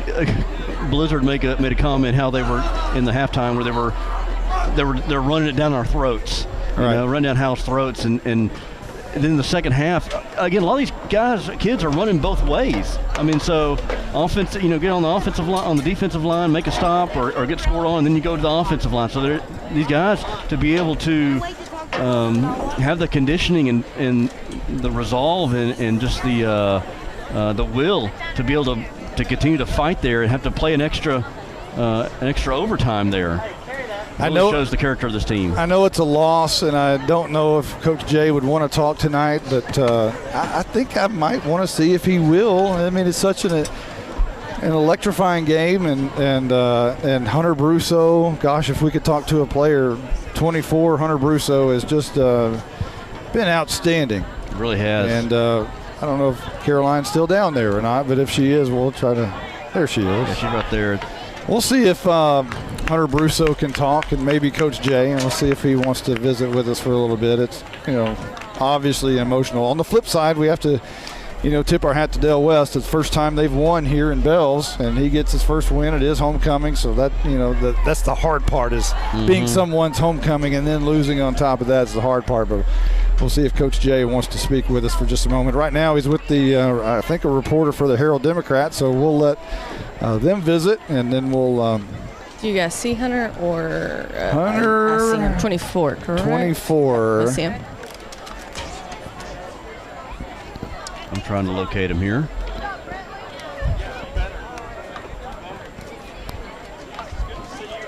Do you see him, Caroline? Yes. Okay, yeah, I see him. He's having his picture made over there with some band mates. There we go. She's got it. All right, guys, I got Hunter. Hunter, I don't even know what to say. Just where, what are you thinking after this game? What are your thoughts? I mean, we fought hard. We fought until the final whistle, and they got one in on us at the end, and now we just have to move forward and get ready for next week to win next week. What do you think this game is going to do for your team going into next week? I think after we lost to Ponder week 1, we came out against S&S really strong. I feel like it's going to do the exact same thing for us next week, just open our eyes and let us play hard again. Ask him how he's come from not playing football to looking like a 3-time first-team all-district player. Yeah, you the guys upstairs, they're saying you go from not playing football to coming out here and looking like a 3-time all-district player. Explain that to us. Where you been? I've been with the band a lot of the time. I just sort of took some years off to just kind of enjoy high school, and then I decided it's my senior year, so why not come out and give it a shot? Thank goodness. Glad to have you, and good luck. Welcome. Good luck next week. All right. We'll see if Coach Jay is over there. I'm looking for him now. He's done talking to the Herald Democrat. He's at the 50-yard line. Yeah, he's right at the 50. There you go. We'll try to. Where am I? At the 40. He's walking towards you. You see him? You see him? He's right in front of you. He's right in front of you now. Yeah, I'm going to give him a second. Oh, he's with his fan. Well, no. Follow him. There he is. He's with Hunter Brusso. Oh, hold on. The man of the hour. And now Carolina's tracked him down. We're going to hear from Coach Jay. Well, I'm going to try to think of some words. Tough loss, but these boys battled back. What do you have to say about your team? I'm proud of my team. I mean, they played hard. And if you look at our games, the first 3 games, it's been a close game at halftime, and the kids are coming out in the second half and fighting and playing hard, and that's all I can ask of them, to play 4 quarters. I told them we were going to be in a war at halftime, and they came out and fought. I talked to Hunter, and I asked what does he think this game is going to do for the team. He thinks definitely going to bring y'all together going into next week. What do you guys think? Oh, absolutely. They're coming together as a team. I mean, they're playing better and better at certain points. We still have mistakes that we got to fix. We knew our offense was going to sputter a little bit tonight with Austin Haley being out, and we got it fixed in the second half. But, Bulldog pride's huge here, and these kids are demonstrating Bulldog pride because they just don't quit. They keep fighting. We are a gritty football team, and we're going to be hard to fight all year long. Well, good luck next week, and it was a fun game to watch, Coach. Thanks. Thank you. That's outstanding words from your head coach, Bill Jailing. A gritty football team, a lot of Bulldog pride, and I think he hit the nail on the head. And second half was Howe's. When they stopped making those little mistakes, Howe showed tonight to be the better team, but not with those mistakes. Well, Coach Jay has talked, on coaches shows and before, is that, if you go out there and fight and just get after it, do it for 4 quarters. He's like, I don't care what the scoreboard looks like. He goes, I'm proud of you. And they did that tonight. They come in here and they really fought their tails off. You think about little things. Games are inches. Think about the inches away that Colby Wyndon was from the touchdown down here. A play later, they fumbled at the 1-yard line. Yep. The inches that they jumped off sides 3 times in a row trying to get Jordan Jones into the game at quarterback, and those little things like that. So tell you what, we're going to wrap this thing up. We're going to let the Blizzard do his thing. If he's got stats ready, we'll let him go ahead, jump on here and do all of that. So hang with us, and here is the Blizzard. Thank you, Monty. That was an exciting game we just got to witness there. That was, even though Howe came on the losing end of that, was fun to watch. Yep.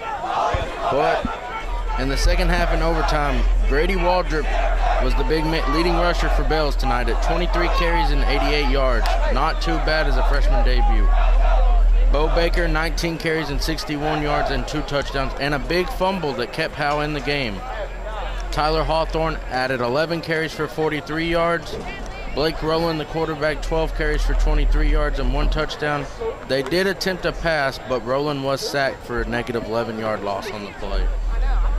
Howe's defense best player tonight? There's a lot of them because we just made so many tackles tonight. J.C. Helpenstell and Noah Campbell both led the way with 11 tackles. Really? Leighton Elvington with 9. Hunter Brusso and Jordan Jones both with 8. Matthew Bearden with 6 tackles on the D-line. And Jalen Thornton, 5 tackles and a 45-yard fumble touchdown recovery. Howe on offense. Layton was 8 of 13 for 89 yards and 1 interception.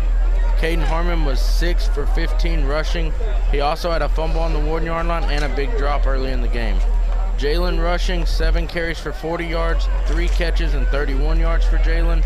And Brandon Williams, 8 carries and 41 yards and his first Howe Bulldog touchdown.